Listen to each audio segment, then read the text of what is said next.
Welcome back, everybody. Psychic Medium Angelo here, joined as always by the guru who knew.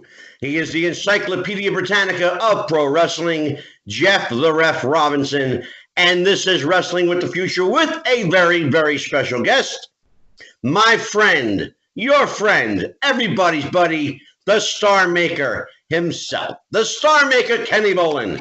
Kenny. Big round. All right. Big round. Let me pull a Donald Trump clap for myself. He's going to start with the Trump shit already. It won't take long with me. I know. How you doing, brother? You look fantastic. What did they used to say when Jerry Lawler used to talk about an opponent that would come back into town? He said, "Well, look at there, Robert Gibson's back and 10 pounds heavier." Well, here Kenny Bolin's back and 225 pounds lighter. Jerry Lawler never once got to say that. You look amazing. You really do. Feeling good. Had to cheat a little bit to lose that weight. I lost about 100 on my own and about 125 through the aid of weight loss surgery, and eating better and eating less. My beautiful girlfriend, Jenny Mae, hanging on the wall over there. She was a lot of my motivation. One thing about it, she never ever asked me to lose a pound, but I knew if I was ever going to be able to go see her, 569 pounds wasn't going to cut it, and that wasn't going to get me over there.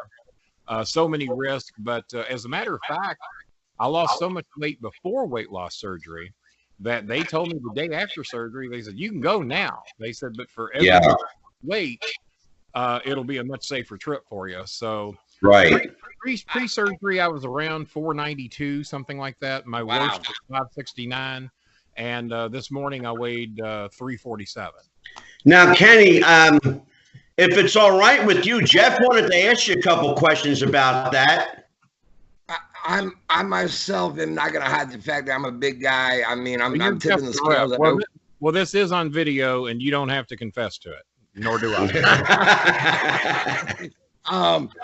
Yeah, I myself am a big guy, over 400 pounds, 450 to be exact. Oh, I was around 450 for a long time, and then all of a sudden it became 550 and then 569, and we had to do something. So, well, I've been there. The one thing I was going to ask you, and I mean, for me, is what is like the big thing that was the hardest for you to give up, food-wise, sugar-wise, whatever it was, whether it was soda or pasta, Coca-Cola.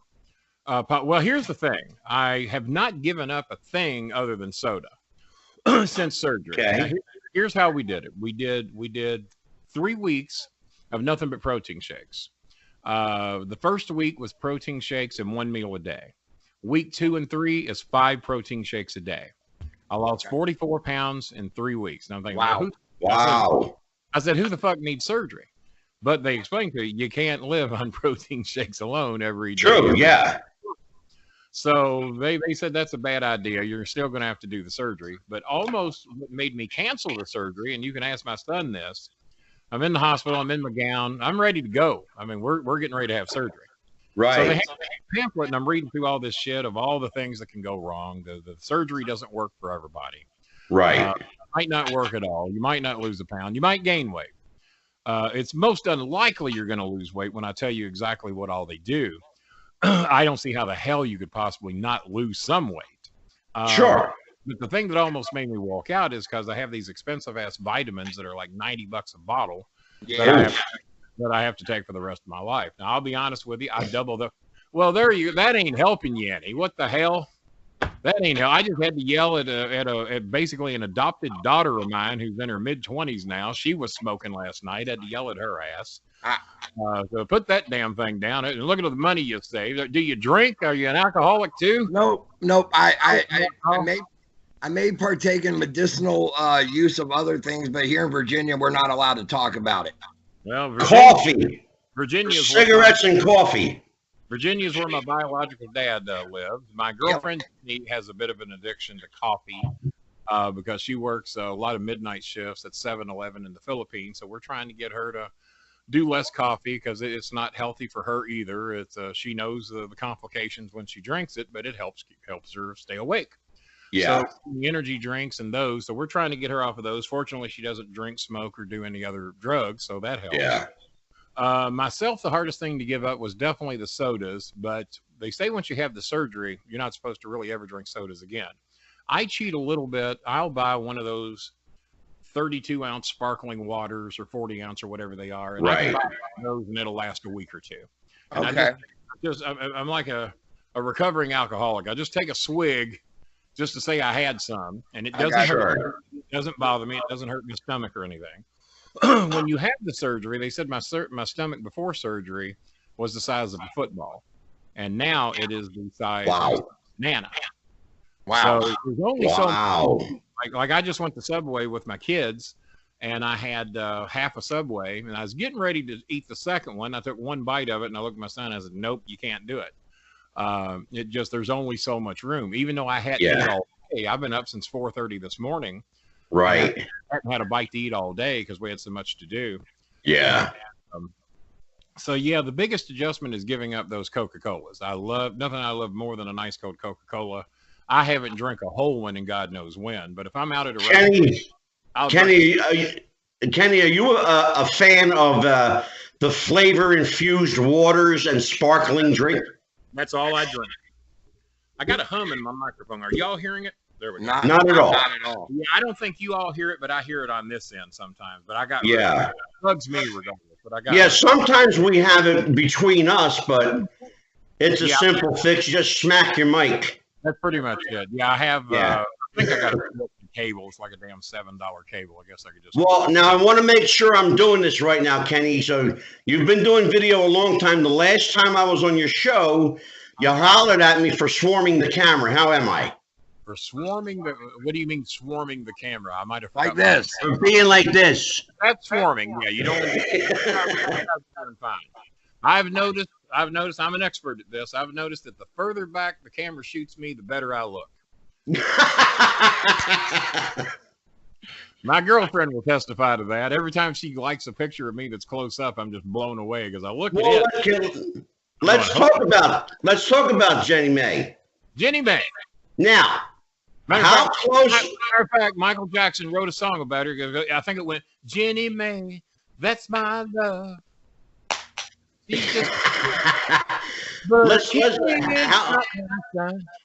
How close are we to wedding bells, brother? Man, it's pretty close. I've got 5 shows to do in Canada. I think starting March the 5th. As long as I saw that. I saw you going to Canada. It started out with 3 shows. Now you're doing 5. Started out at 3, it went to 5. Now you have been following me, apparently. I have. Now, wait, real quick, are they going to be live? What's that? You're my friend. Of course I follow you. It's supposedly been bumped up to 5. Rob Steele's the guy putting all this together for me. He's in Canada. And because he's got a couple of homes in the Philippines himself. So not only has he booked me in Canada, but he's also booked me on, I think, 5 shows in the Philippines starting in June or July. Wow. Oh, so you'll get to see Jenny. Well, I'm moving there, so I'm already going to be there. Yeah, that's breaking news. As part of my pay, for a lot of people it is. For part of my pay, they're actually flying me from Edmonton, Canada, directly to Iloilo City, which is very close to where my girlfriend lives. Right. Wow. We're all very excited about it. Today is our 39th month anniversary, which for those counting is 3 years and 3 months. Good for you. A lot of wrestling fans can't do that math, so I try to help them out as best I can. Well, I got to tell you something. I got hollered at last night by my co-host Jeff the Ref. Yeah. For calling wrestling fans. My exact words were, I called them stupid marks, and Jeff hollered at me. Here's the thing. Some of them. Yes, that's true. I had to make a public apology. There's many people out there that think that I really am a scammer, that I really did hate my mother. By the way, being as we're talking about her, she just God bless her. Yeah. Her anniversary of passing away on 1 year, just a few days ago, 2 years. Right. Passed away 2 years ago, a few days ago. And but Ma Bolin, but there are some people out there that think I really am the con artist, scam artist. And they believe everything that's in my book, thank God. And I love the book. In case you're not familiar with Kenny's book, it's called I Probably Screwed You, the mostly true stories of Kenny STARMAKER Bolin. think I got 6 copies in that white ottoman behind me that are left that I haven't sold yet. I just plugged you.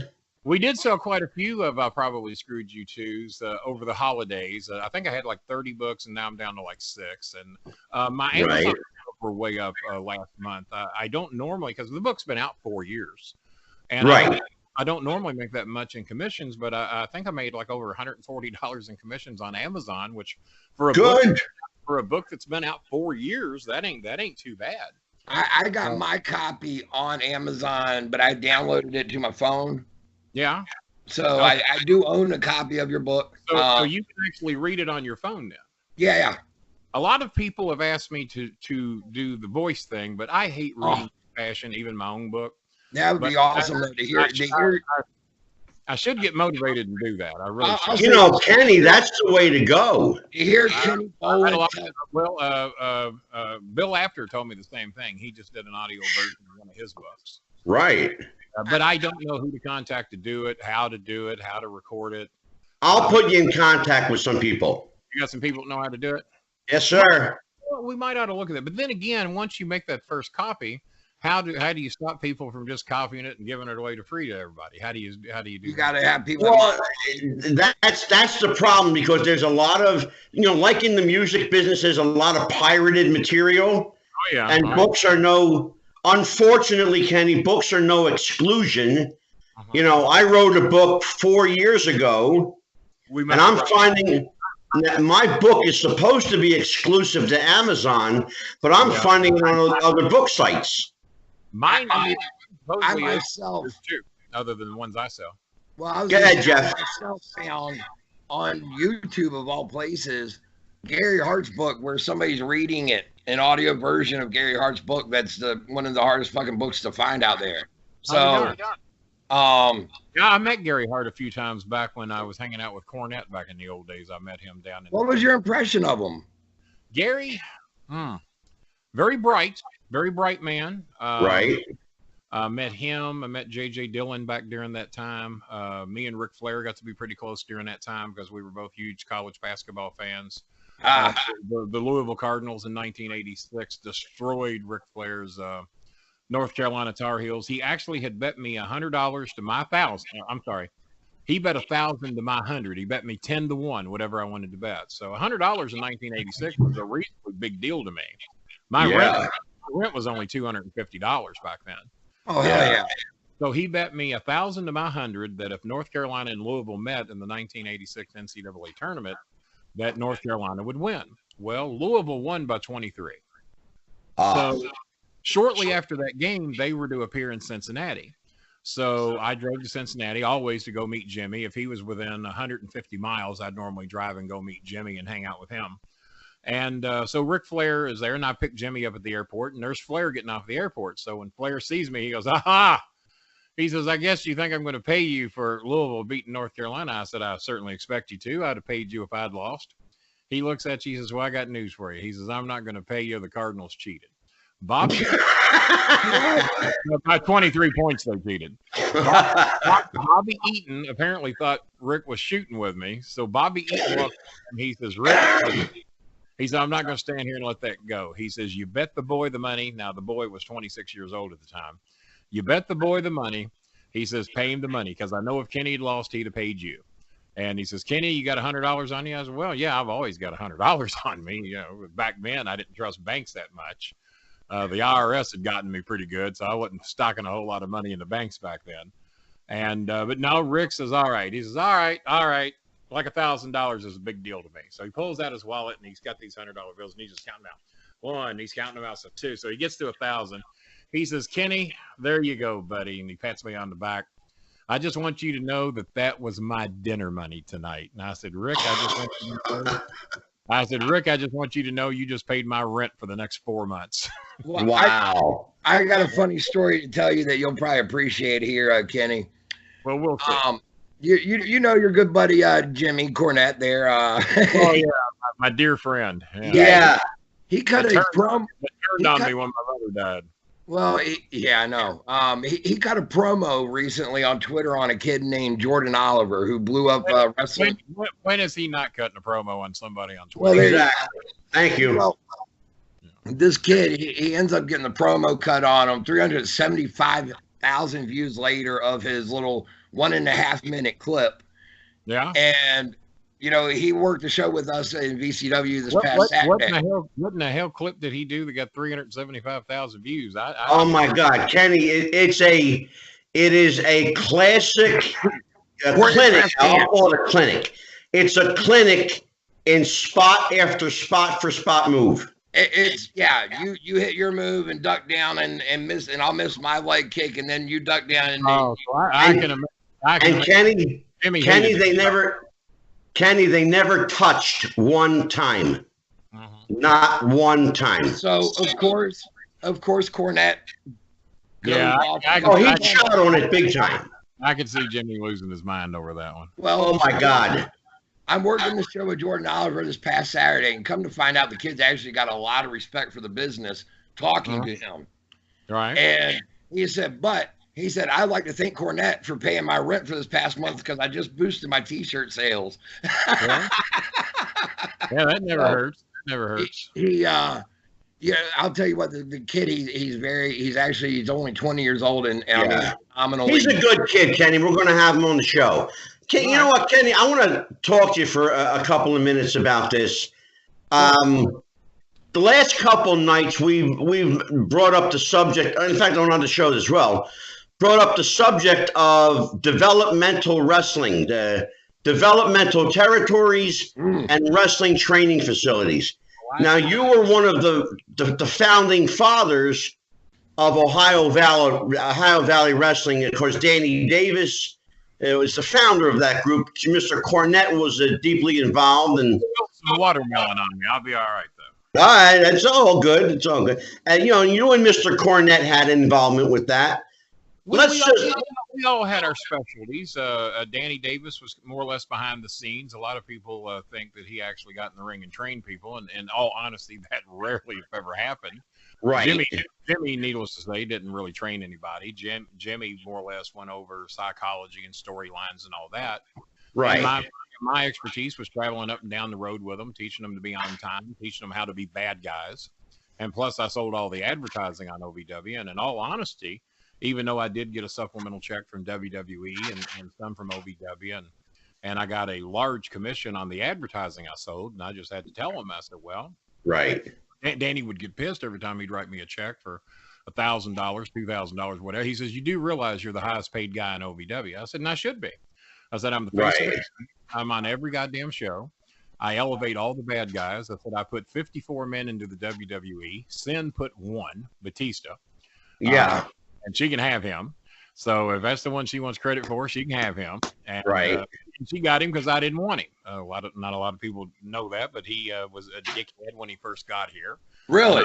We heard that. I made it clear to Cornette I wanted nothing to do with him. But I also said the same thing about a few other wrestlers that I ended up having to manage anyway. Yeah.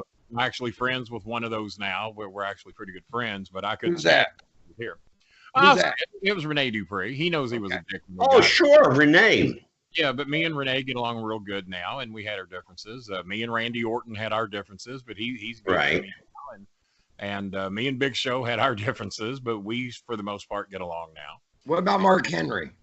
Mark's one of my dearest friends ever that I managed here. Him and Rico Constantino and Aaron the Idol Stevens and Dolph Ziggler were all right. Especially Aaron just called me a couple days ago. And Mark Henry I talked to recently, and he's loving retirement. I'm sure he'll do a little bit from time to time in WWE. I mean, he's still a legit badass, but so I'm sure there's a few people. There's actually even some of the boys in OVW were convinced that the character was who I was. And Kenny, let me ask you. Yeah, let me ask you how much involvement, because you're a great talker. How much involvement did you have in developing promo skills for the boys? Here's what'll shock a lot of people. Pretty much only my guys. I mean, I always wondered why the hell I had Cena, because Cena was a master promo without me. Right. But I don't know if you guys know who Oliver Kopp is. He's been involved in a lot of German television, especially WWE related. Right. UFC shows and all that. Sure. Before I knew Oliver, Oliver wrote me on Facebook. He says, "Hey, you know, you don't know who I am." He says, "But I was a reporter at a show here in Germany today." And he says, "John Cena really put you over." I said, "Really?" Which shocked me because I never hear of Cena ever putting me over ever. And I said, "Why is that? What was said?" I was, "He sure shit didn't say it to me."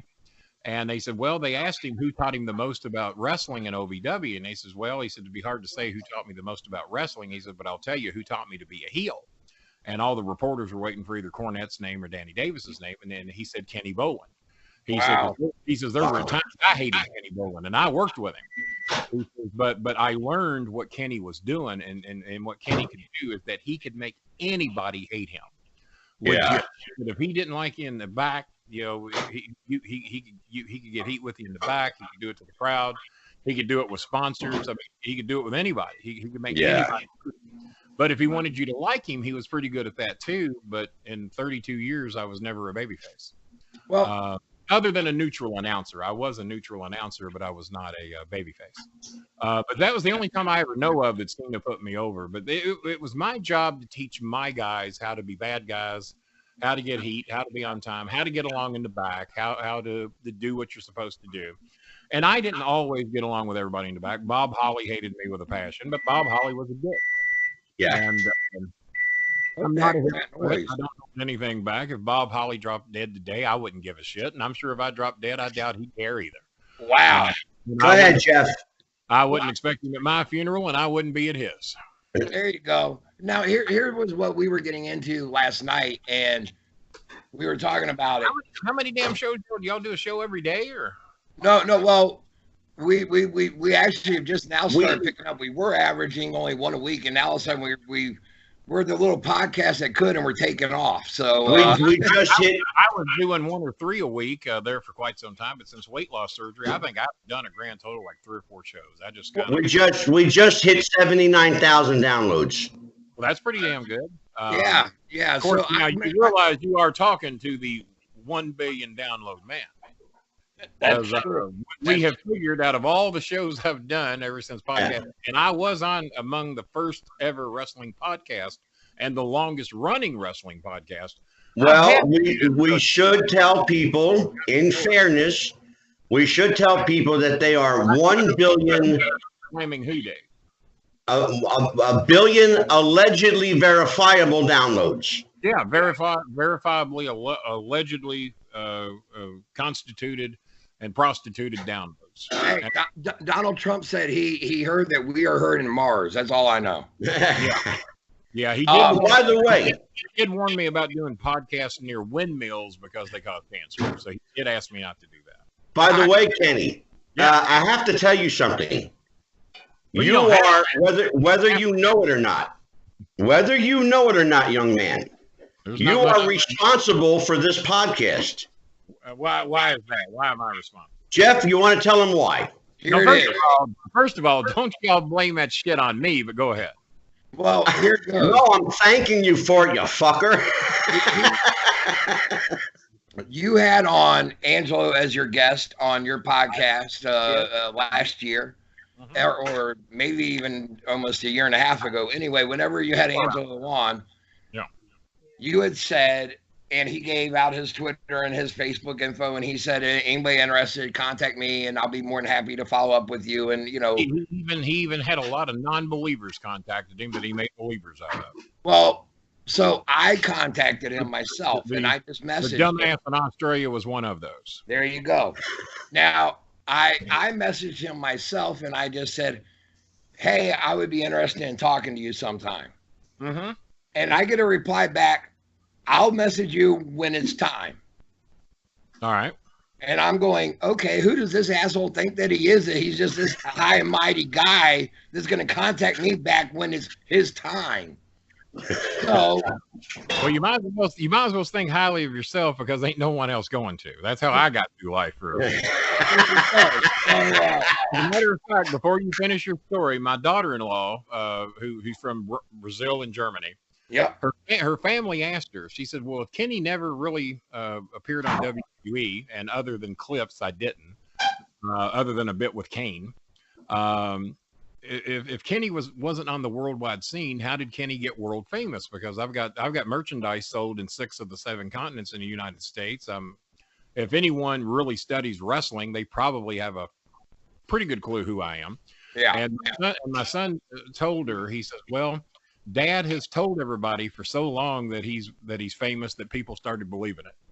And Exactly. Al Snow told the boys, Al Snow says, why is it that everywhere we go, we got these WWE stars, but everybody makes a big deal when Kenny goes to a restaurant or a car dealership or something like that? Why does Kenny get all the attention over all these other guys? He says, well, because the rest of you don't know how to act like a star. And Kenny knew how to act like a star the day he got here. There you go.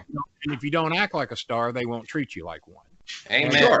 Still to this day, there's many guys in the WWE who do not know how to act like a star. That's part of the problem with a lot of the roster right now. And if you don't think you're a big deal, then no one else is going to. Kenny, I got a related question. Well, wait. I was going to finish. No, hold on, Jeff. Just for a second. I got a question for you along those lines. No one ever gets to finish a question with me anyway, because we always... Well, Jeff and I talked about that. I have a question for you. It's related to that. What's the difference between being over and getting over? The difference between you can't be over until you get over. And the way you get over, and this is my opinion, there might be others that disagree. In my opinion, you got to find your niche, and normally that is your own personality times 10. Angelo is an absolute genius at that, because if Angelo thinks as highly of himself as he makes us think he does, he needs mental help. Many people would tell you the same thing about me. Well, if that arrogance... My wife just walked by with one of these. But it's normally your personality. Oh, shit. And I'll back that up with Shawn Michaels. Shawn Michaels was Shawn Michaels times 10. Bret Hart was Bret Hart times 10. Stone Cold Steve Austin certainly was himself times 10 or 20. Right. Undertaker found a whole nother way to get there. Yeah. Because as Mark Calloway, even though he was big and tough and mean looking and all that shit, Mark Calloway wasn't going to make dick in the wrestling business. He would have been gone 25 years ago. This is my, I'm not saying this to piss the Undertaker off, but I even told Steve Austin on his own podcast. He's had me on a couple times. I even told Steve on his own podcast, take away the name Stone Cold Steve Austin and take away your music, and how famous do you think you are? He says, not at all. Not at all. Steve Austin was not cutting it, or Stunning Steve was not cutting it. Oh, for sure. You can throw me on a mid card, but he says when that music hit, and when Austin 316 says I just whipped your ass, he says that was me times 10. And, yeah. And that's more or less what Kenny Bolin is when I'm on television or if I'm out in public. I amp it up a little bit. Now, if I'm in my home talking with people here, I mean, sometimes I can go into that mode and I'll be the same guy you saw on television. And there's other times I just want to sit back and watch Justified with Timothy Oliphant, and which, by the way, I'm in season 5, episode 6 since Christmas Eve. I have watched 50 some odd episodes of I've already seen them all, but it's been so long I forgot what most happened in my. So it's like seeing the show's new. Because I've been dying for Justified to come back. Well, it ain't needed for me because I just got 6 brand new seasons because I forgot most of what happened in all of them. Right. And I just so if you have never seen Justified and you want to see what Harlan, Kentucky's about, it's pretty goddamn accurate. Really, Kenny. But getting over is the thing. Not too many people walk into the business and are over. Okay. I don't care how beautiful a girl you are. I don't care if you got the looks of who's the guy that was in Titanic and he was also in Leo DiCaprio. No, not DiCaprio. The other guy, the heel. Oh, I don't know his name. His name's Billy Zane. Billy Zane. Billy Zane in the movie Tombstone, and I don't have an ounce of gay in me. And I was watching this movie with Maya here a few weeks ago. Billy Zane gets out of the stagecoach in Tombstone.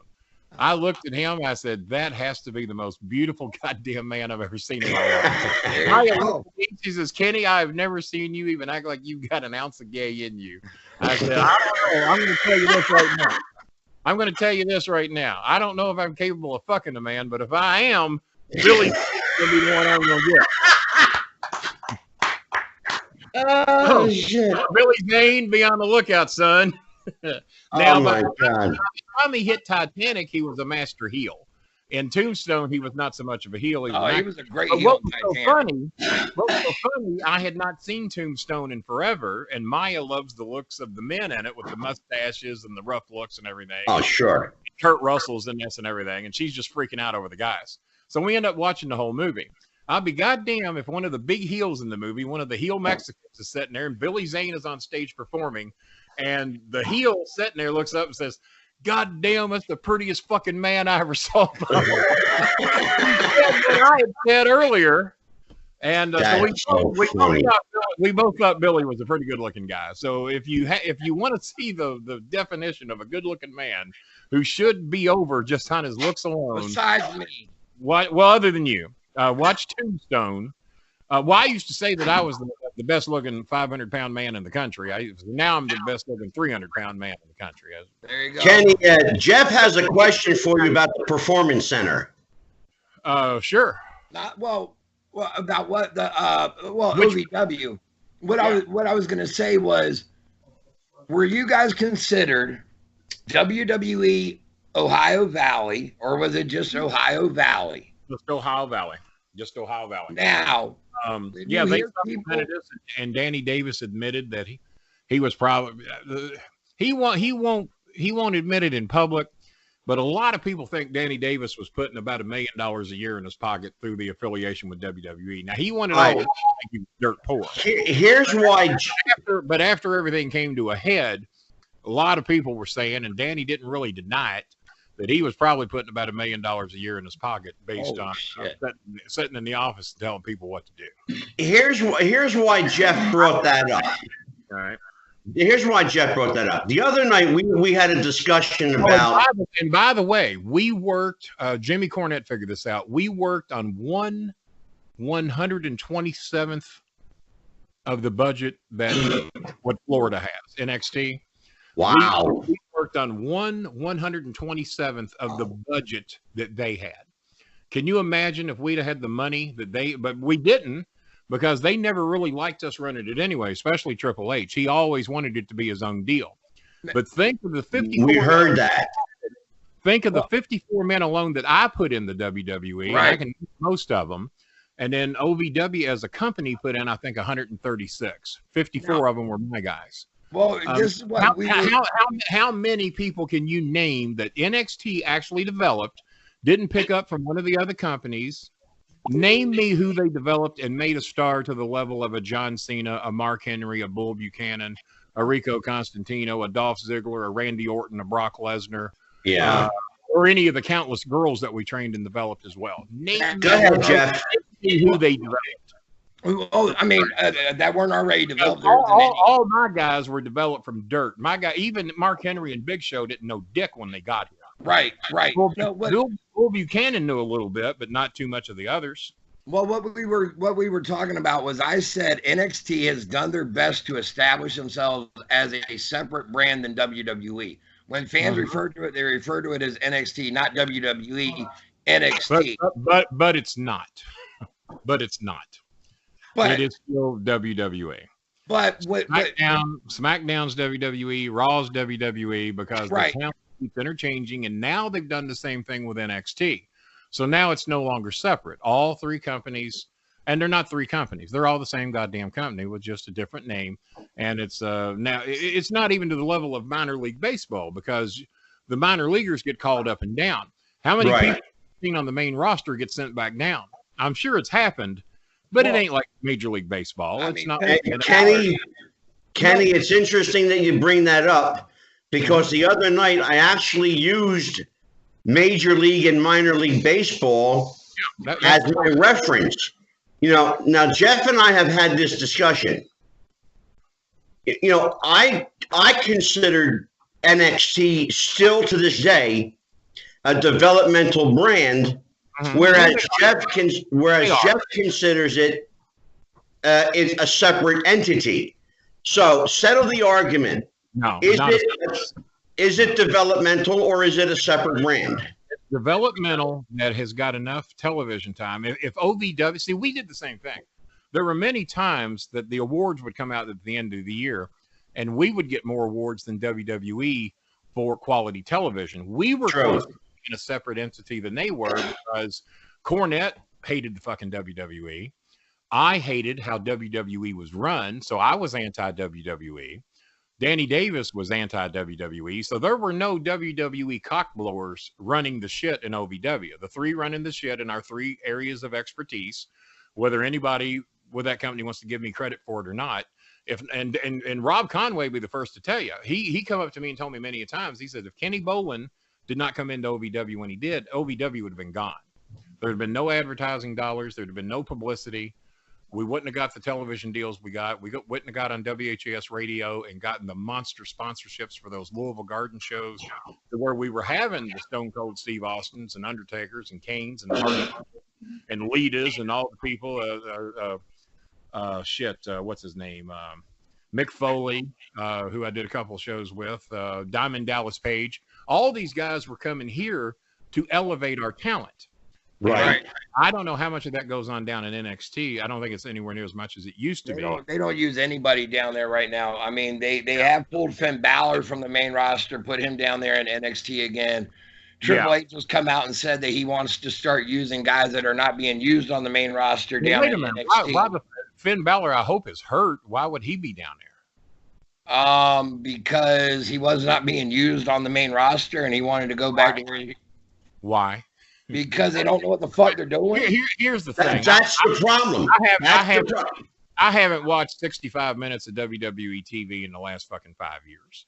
Okay. Just a few things. I love Shinsuke, so if I catch Shinsuke on, if I catch Asuka, any of the Asian girls or Shinsuke, if I see them, I'll watch it because they're the only ones I like. But and they fucked them too. They ruined them. Do you remember how fucking over Shinsuke was in NXT? Oh yeah, absolutely. The only reason I started watching NXT, I saw that entrance.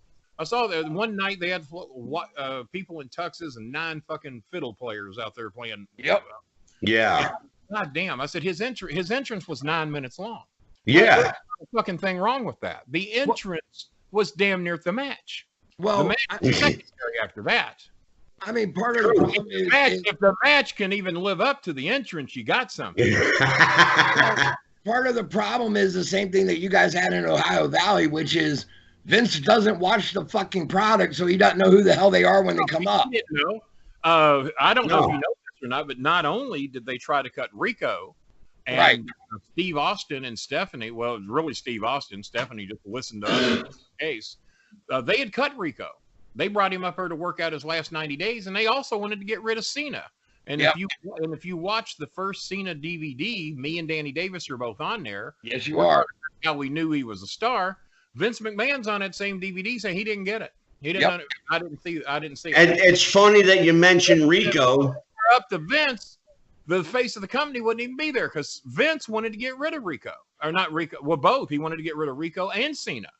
And we begged them to keep Rico, and they did. And after seeing him for 90 days, they knew they had something.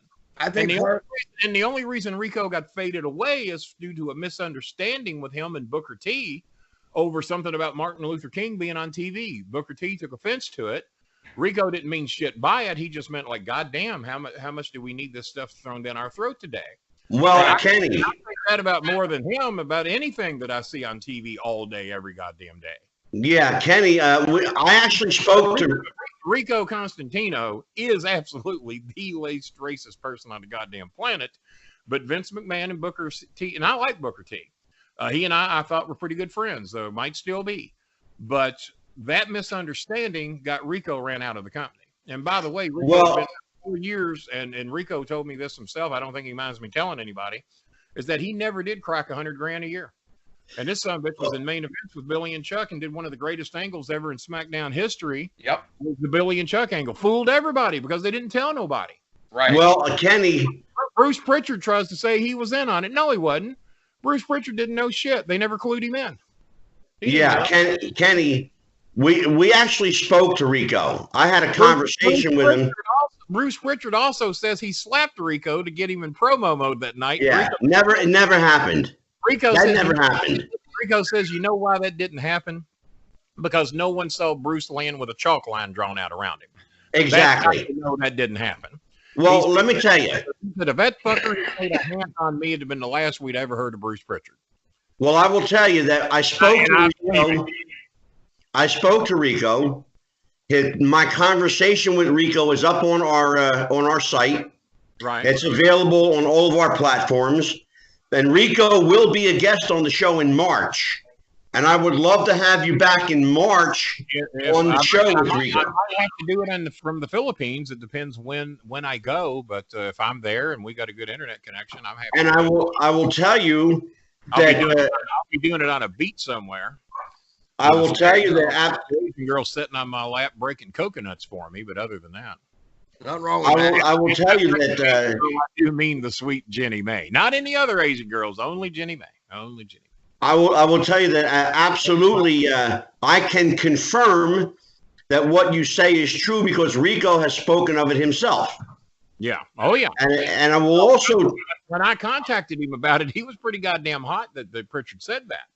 And yeah, and he places the blame for his departure squarely on Bruce Pritchard if you hear him. Well, but Booker played a heavy part in it too. Vince. Oh, I know. I know what happened backstage and behind the scenes. I don't even have to talk about it because it's an absolute fucking lie. And I won't talk about it either because it's deeply personal to him. But I will tell you that these days, Rico is kind of a different guy. He's not holding back anymore. No, well, he didn't hold back a lot back then. Yeah, he doesn't need to toe the company line anymore. And plus, on top of that, Rico is one of the absolute legit badasses. There wasn't anybody in the WWE, maybe one of the UFC fighters, Ken Shamrock or somebody like that, or right, maybe even Undertaker, because they say Taker is actually legit tough. But I tell you what, it wouldn't be easy if Taker decided to fuck Rico. And it wouldn't be easy because Rico, he was a bodyguard for that Benny, whatever his name was. Rico Benny Hinn. Yeah, Benny Hinn. Rico don't even like to talk about it. There's so much deep shit there. He don't even like to talk about it. But I know. You're a bodyguard for him. You're a legit badass. There ain't too many people fucking with you. Now, Kenny, I got to give you credit for something. How about a $50,000 Visa card? That'd be some good credit. Well, you and your son helped change my mind on Donald Trump. Okay. Well, you didn't hear anything positive out of us. Well, no. I've 3 times. And here's the deal. I will come to you right now. I will come to you right now and confess that I was a member of the Young Republicans in high school. So was Chris. I was part of George Allen's governor campaign here in Virginia. Right. I was there when he got inaugurated. I was born and raised on Rush Limbaugh. I used to listen to Rush. Now I was not. I've been a lifelong independent, but I used to be thoroughly entertained by Rush because Kenny, let me put the. He was bullshitting everybody. And let me put the ice. Yet he's still on the air. Let me put the cherry on top of the ice cream here. All right. Jeff's mother was the personal assistant to Pat Robertson for 40 years. My dad painted his house. Did you know that? Which one? Well, I don't know which one. It was in one of the Virginia homes. I know the city, but my dad painted the interior of his home. And Pat Robertson used to brag about the 700 pairs of shoes he had, how much his suits cost, his luxury cars. Well, and my dad told him, he says, can you imagine how much help you could do for poor people if you just sold your shoes or your cars? Well, Not to mention your goddamn house. And then Tammy Faye Baker, Jim Baker with that goddamn Disney World they had on the side. Well, I would go to see my mom at work there at CBN Regent, and when she worked there, and you would actually have when Pat was younger, but you would see him out there on his property riding around on his horses, and and whatnot. And then I've never been in his house. My mom never was either. But I wasn't in it either. But my dad was many times. The tales are that he had 7 bathrooms with all gold plated, toilets and sinks and the whole Well, he didn't talk much about that, but just hearing about the suits, the cars, and the shoes, But and what his wife had, I mean, that is what I was look at was the getting at. Philippines, Imelda Marcos, people starving to death in the damn Philippines all over the goddamn place. Yeah, absolutely. Imelda Marcos is bragging about her 600-700 pair of shoes she's got. Well, what I was going to get. My girlfriend thinks I'm an asshole because I got 5 pair of shoes. Well, I've offered to buy her because you can buy Converse tennis shoes in the Philippines for fucking $5. Damn right. I offered to buy her whole family Converse because none of them had ever had name brand shoes before. But she says, no, we only need 1 pair. We only need 1. Kenny, why do you have 5 pairs of shoes? I said, well, to color coordinate. And she thinks, well, you glutton. You know, I remember Maya was pissed back when I had 27 televisions. Holy hell.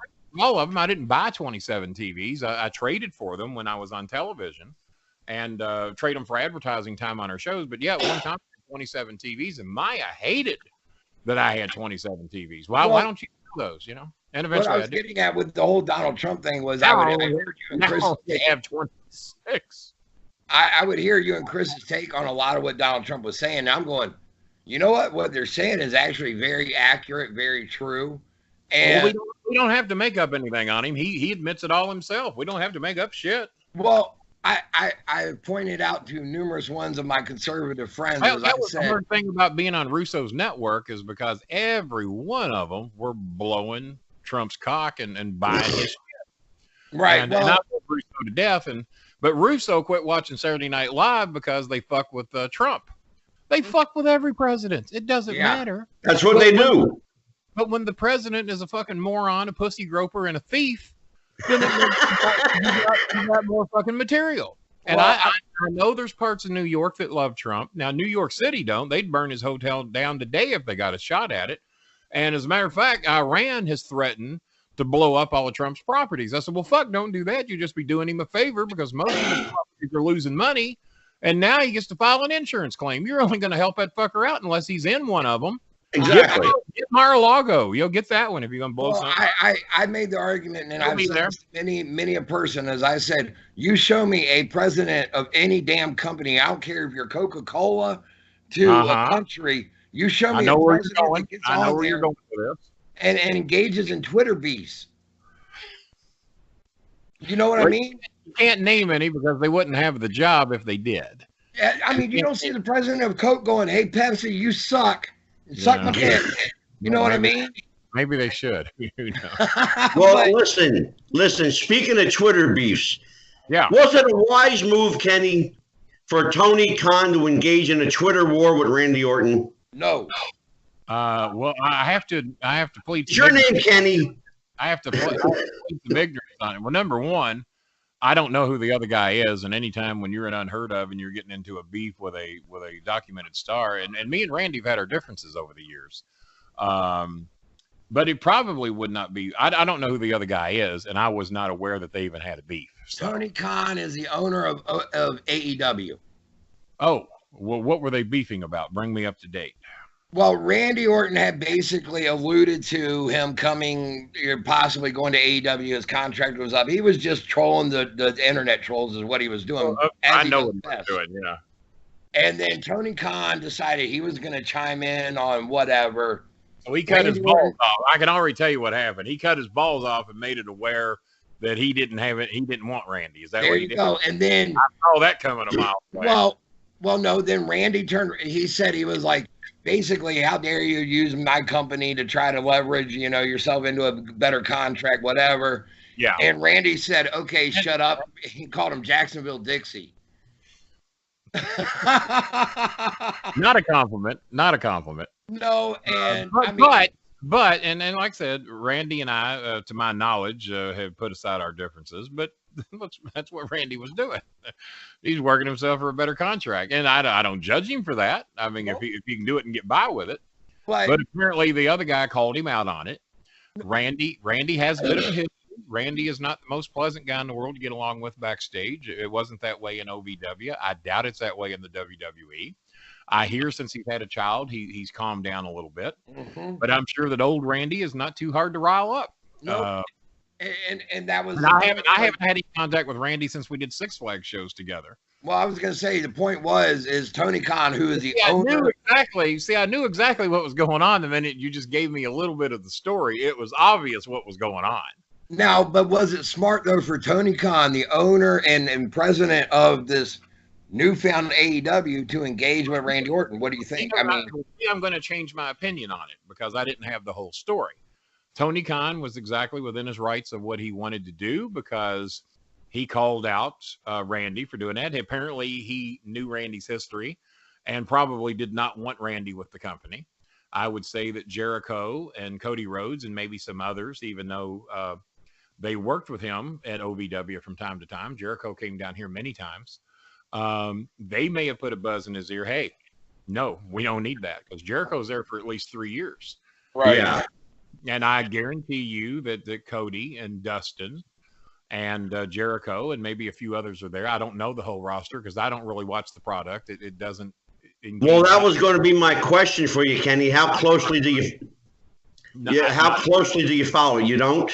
Not at all. I watched the first show and I didn't see anything to catch my attention. And I watched NXT and I didn't see anything to catch my attention. So since then, I have not watched either show. But I barely watched it. Like I said, if I don't see Shinsuke or the Asian girls on, I hear there's a couple of new Asian girls coming up that are good. And I just enjoy their type of work. Asuka makes me believe. Yes. Kairi Sane, I love that elbow drop. I don't know how the fuck she does it. I don't know that she knows how she does it. Kenny, I got a question for you. I think she did it wrong once, and it got over. Yeah. And we'll just keep doing it like that because it looks like she's fucking killing somebody, including herself. Mm-hmm. I love her. I actually communicate with her quite a bit on Twitter, and she's a sweet girl. She really is. She's into Kenny, it. I got a question for you. How do you, if you're an independent promotion, Yeah. how do you make money if you don't have television? It's hard enough to make money when you have television. But nobody these days, including OVW, really has what you can call real TV. Back when we were on the WB, we were on the CW, we were on Fox for a little bit, and we never were on Wave 3. That we got close to getting on there. That would have been huge. But even those stations aren't the big four. And if you're not on the big four, but the great thing was we came on at 11 o'clock at night. We quit going on at 8 because we had too much competition. When we went on at 11 on a Saturday night, well, the one night people don't really watch the local news is on Saturdays and Sundays. They watch it Monday through Friday for whatever reason, or really Monday through Thursday. And maybe they watch the football scores if it's Friday night football. Did he pass out? Is he all right? I'm okay? good. I thought he put a cigarette in his mouth and died on the goddamn show. That would have been hilarious. But no, it's And for our next trick, it can't be easy because we were on a decent TV station and it was still hard to make money. We had select towns we did very good in. I finally reached a point where I could go to whatever town I wanted. Well, I knew what towns were going to make money, and they didn't know this at the time. But there were many nights that I would sell my merchandise and I would make 3 to 5 times as much money as OVW made by the time all the expenses were factored in. And remember, they didn't pay one wrestler. Never have, probably never will. wow. I got paid because I was not under a specific WWE contract, so I got a supplemental check. And then I figured out that selling advertising, I could make a shitload of money. Yep. And then Danny gave me the idea to sell pictures of everybody that I managed. So when they Kenny, was OVW bartering television time? To a degree, and plus we hung the banners to make up for any cost that we had. I don't think we ever paid more than $150 a week to be on TV. Damn. Oh, go ahead, Jeff. Yeah, we never paid more than $150 a week. I was going to ask you. Danny bitched about that, even though I had as much as $5,000 a month coming in advertising. So we had way more than enough money to pay for them. But Danny didn't like paying the $150. He thought it was a favor to them because our ratings were so high. And then, of course, we'd sell commercial time on the shows. So actual money that came out of Danny's pocket to be on TV was actually nothing ever because we always had advertising to cover it.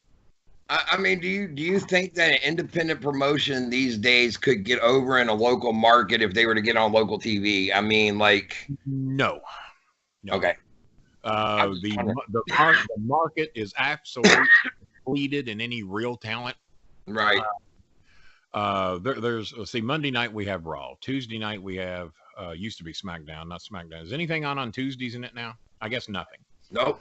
Wednesday you got NXT. Yeah, NWA. Oh, you're right. Like I said. Hey, your voice counts on there right now. You know why YouTube don't count? Because I've been on YouTube for fucking 10 years. So if I'm on it, then it ain't a goddamn television show. Well, because oh God, no offense to my good friend Aaron the Idol Stevens, who's now the champion. That's what I was going to say. I haven't. So when I heard Cornette was on it, I had no desire to see it. And then Cornette starts making all the racist comments. And I'm going, oh, what the fuck else is new? Well, let's talk about that. Let's talk about it. I knew you were going to rile me up before the show was over, so we may as well go ahead. Well, okay, no, not in the context of racism, but in the context of good taste. Don't you call me a low-life Indian. Don't you dare do it. No, what I want to ask you is why can't Jimmy just shut his mouth? Because he doesn't know how.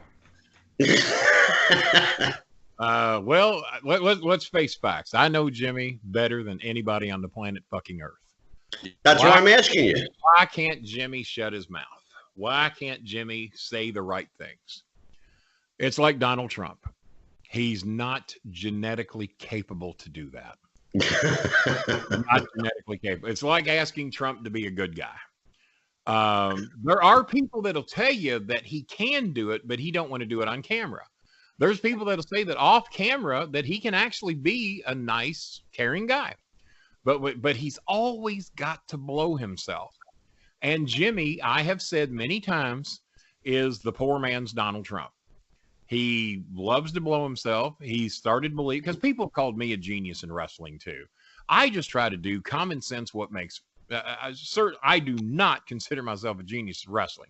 Christopher, my son, is way smarter about the overall wrestling business than I am.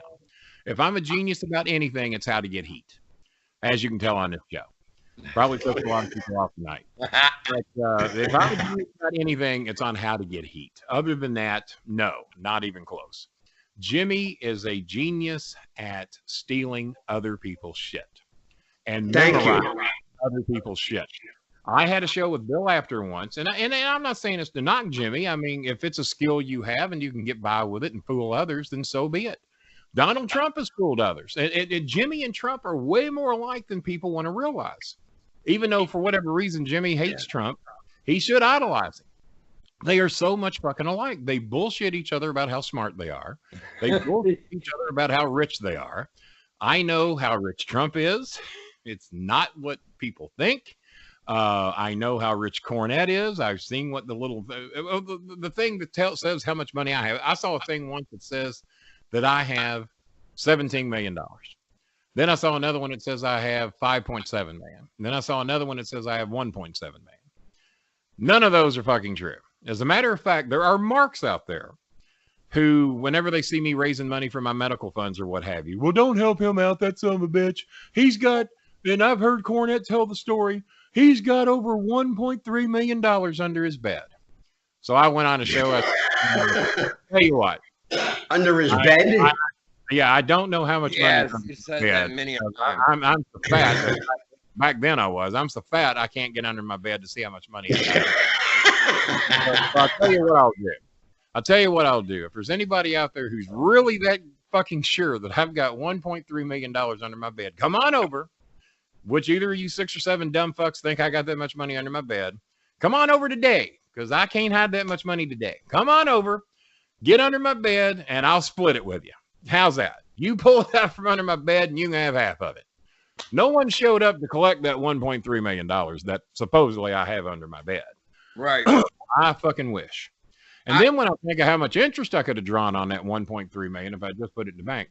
So here I am just trying to raise money for the simplest of shit, to pay for my vitamins, to pay for the co-pays of some surgeries and the countless shit I had going on at the time. Wouldn't it be easier just to crawl under my bed and get my 1.3 million and just absolutely. So go ahead, Jeff. And plus, on top of that, I wouldn't be eligible for any of the help I do get if anyone even had an inkling that I had $1.3 million. As a matter of fact, I am not allowed to carry a balance of $2,000 or more in my bank account. Yep.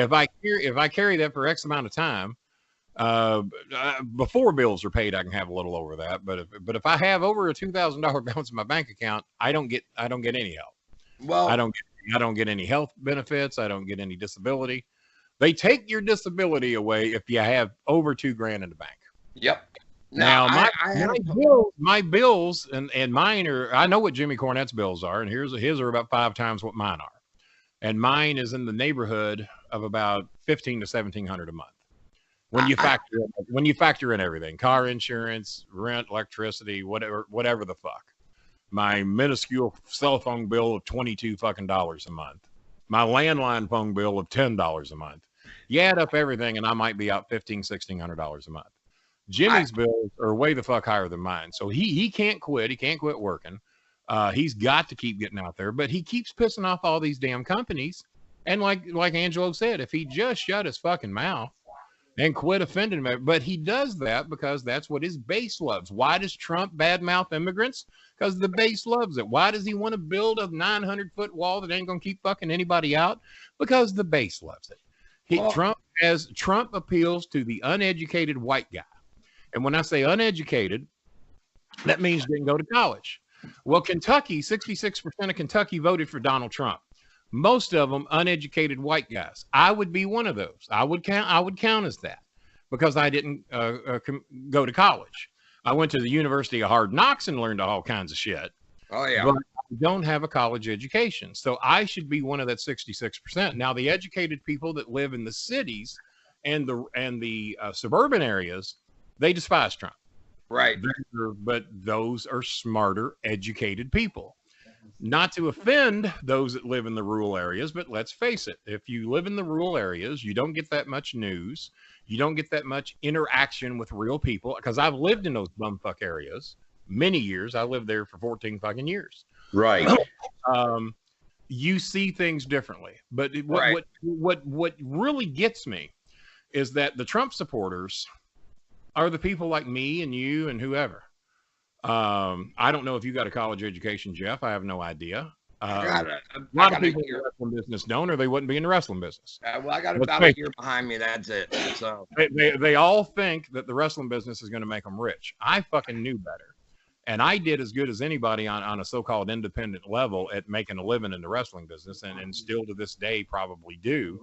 I ain't rich, but you know, I live month to month and I make it at 59 years of age. And I've been around the business since I was 14 years old and making money in it since I was 27.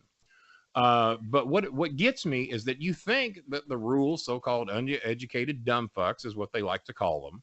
Right. You think that a person like them is what they would appeal to. A guy who pulled himself up from his bootstraps and came from nothing, which would be me. A guy who didn't know what he was going to eat unless dad had a successful hunting trip, unless dad brought a couple of groundhogs home or a few squirrels home. I've been there. My dad had too much pride to accept food stamps. So we didn't even get that type of fucking help. And so a guy who has had nothing and then built himself to the top, I can see the uneducated white guy buying into that. But that's not Donald Trump. And that's not a whole fucking lot of them. All these billionaires that are getting in, buying up time and space on the networks. Why does that appeal to me? I want to follow the guy who had nothing and then through hard work or being smart, figured out a way to come and rise above that. That is not done. So that's what baffles me, is that someone like you or me or anyone else would buy into that shit. Right. And the tax cut he gave, benefited the top 1%. Well, who's in the top 1%? Him, his family, and all these fucking jobs he gave out in the White House to his family. They're all the ones who benefited from the tax cut. The day he gave the tax cut, the Trump family made $1.8 billion. Holy hell. 1.8 billion is what the Trump family and organization profited by what he saved in taxes. Now, here's another thing. Angelo, if I wanted to see your tax returns, would you have any trouble showing them to me? Not one iota. Jeff, if I wanted to see your tax returns, would No you give problem, buddy. I don't give a fuck. And once you're on disability, you don't have to pay taxes. So I haven't paid taxes in about 10 years. I don't have a problem sharing my tax returns. Now, if you ask me, Kenny, we want to see your tax returns. Yeah, we'll help you. We'll donate to you. But we want to see we want to see what you're really worth. We want to see what kind of money you've made. Show me your tax returns. And if I went, Jeff, for 3 years, longer than that, because he wouldn't show them when he was running. We'll say 5 years. People have been trying to see Trump's tax returns. Yep. Yeah. He won't show them. You got to go to court to see his tax returns. Yeah. Why can people not see he's hiding something? And everyone knows what he's hiding. Everybody in New York that's done business with him knows what he's hiding. He's in bed with the Saudis. If you check the Trump hotels, the Saudis flood him with fucking money. Why do they do it? To get favors. When Trump was in, we lost Angelo there for a second. That's all right. At least video. But when they were flying over to Ireland, they were having the Trump, they were having the airlines fuel up near the Trump hotel, so that they would all benefit from that. The same with Saudi. He turned on fucking Syria. Why? Because he's got hotels in Turkey. Right. Well, I can't turn on Turkey. I got 2 hotels there. I don't have any hotels in Syria. There's Angelo. He's back. Now Angelo's on the left side and you're on the right side. I don't know how that works, but there you are. Hey, well, what I had a philosophy really quick about Jimmy Cornette. Go ahead. I think half of the time that he goes on these little Twitter rants that he does, because in fact he actually sees the talent as being talented, but he can't come out and say it. So he has to cut a promo on them to get them over and get noticed. Right. You think he's cutting a promo on them to get them over and to get noticed? Yep. Not himself noticed, but to help the talent get over and get noticed. Dead wrong. Dead wrong. Okay. He's doing it to get attention on himself. Well, no. In the process, he does. He keeps the attention on himself, keeps his followers happy. What does he have to gain by cutting a promo on someone at a company he doesn't work for? Now, of course, if he's burying somebody in his own company. No. I mean, other than the fact that his little contingent, the cult of Cornette, love when he spouts off. They are a cult. They are a cult, and so is Donald Trump's people. Well, I mean, no matter what bad he does. You remember when the tape came out recently where Jimmy had used the N-word like 16 times? Yep. Yeah. Okay, in this day and age, Angelo, are you going to defend Jimmy for saying the N-word 16 times? No way. You might like Jimmy or be a friend of his. Jeff might be. No. Are you going to defend him? I don't know. I don't know him, so but I would. Twitter was flooded with fucking people, and I wouldn't expect him to defend me either. If there's a tape that showed up somewhere where I had said the N-word 16 times, I hope somebody would call me out on it. And the best I could say is, guys, I've changed. You know, I'm sorry I said that shit. That was fucking wrong. Right. I'm so sorry. Goddamn, I'm not that person anymore, and I hope you guys forgive me. Well, that's what he should have said. Right. That ain't what he said. Well, it was a different time back then. No, it wasn't. It was the fucking 90s. Right. I couldn't say the N-word in 1966 at LaGrange Elementary or Crestwood Elementary. Right. I couldn't say it in 76. I couldn't say it in 86. Well, look how they buried Hulk Hogan. You could say it, yeah. Well, but look at WWE. Took him back. Yeah. I didn't think they should have. Because I agree. In that day and age, you say that word, and especially if you say it in public, when you know goddamn well someone's going to record you. In this day and age, everything you fucking do is recorded. Amen. You're telling them who you are. Donald Trump tells us who he is every day.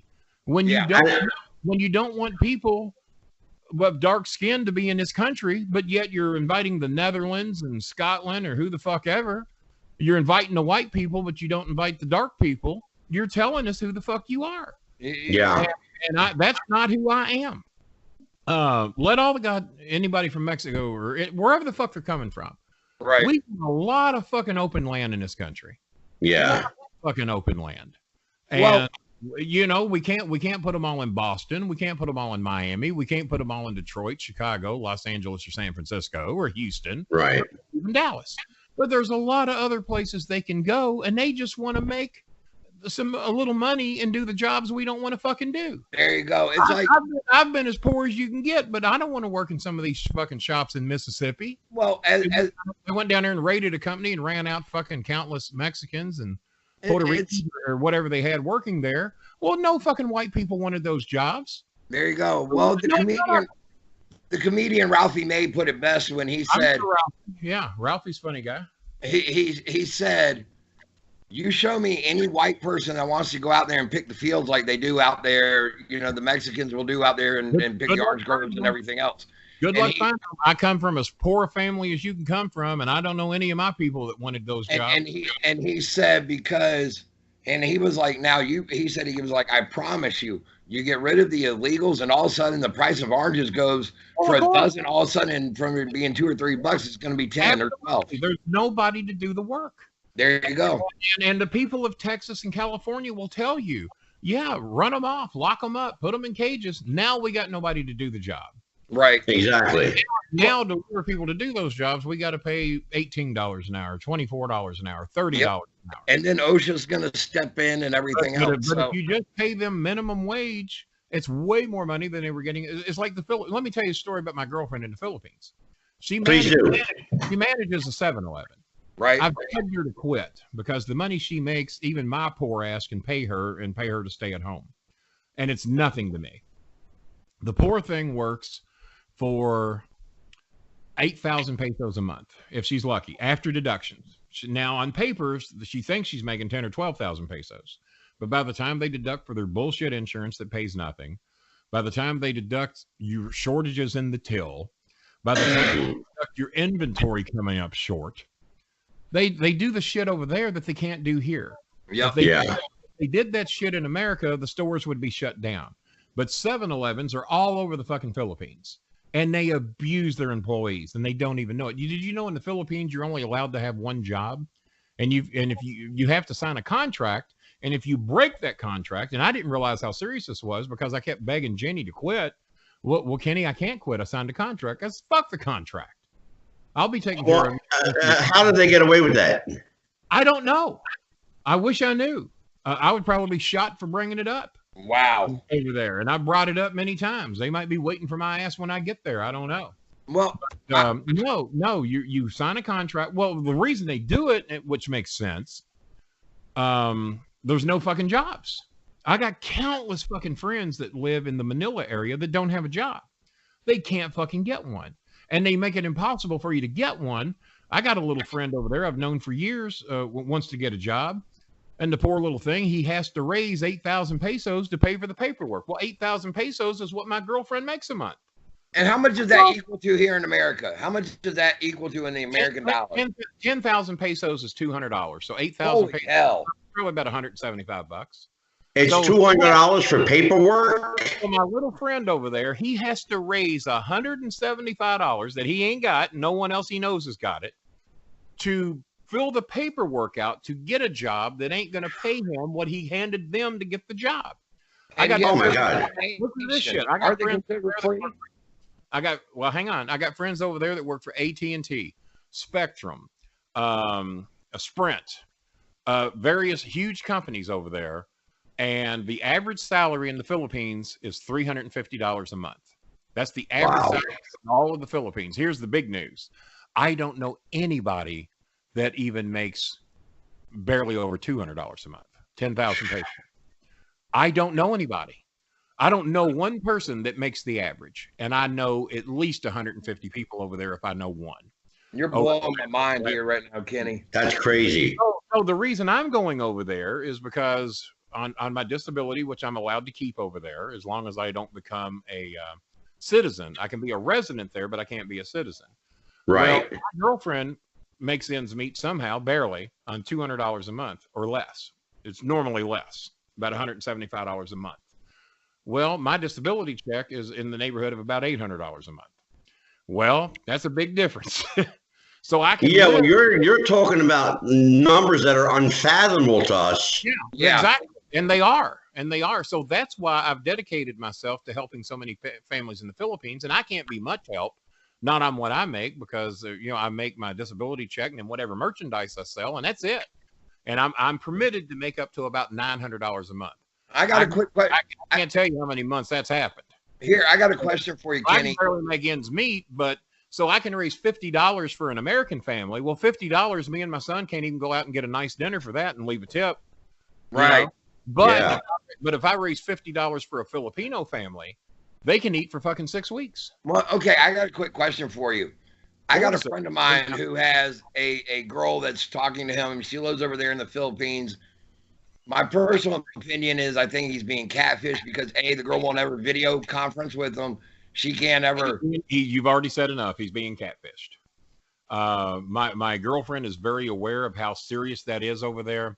Anytime you're chatting with somebody that will not video chat with you, see, me and Jenny video chat 3 times a day. Once at her house, once at work, and then when she gets back home. So it's really not that impossible to do over there. Not that impossible to do what? The video chat.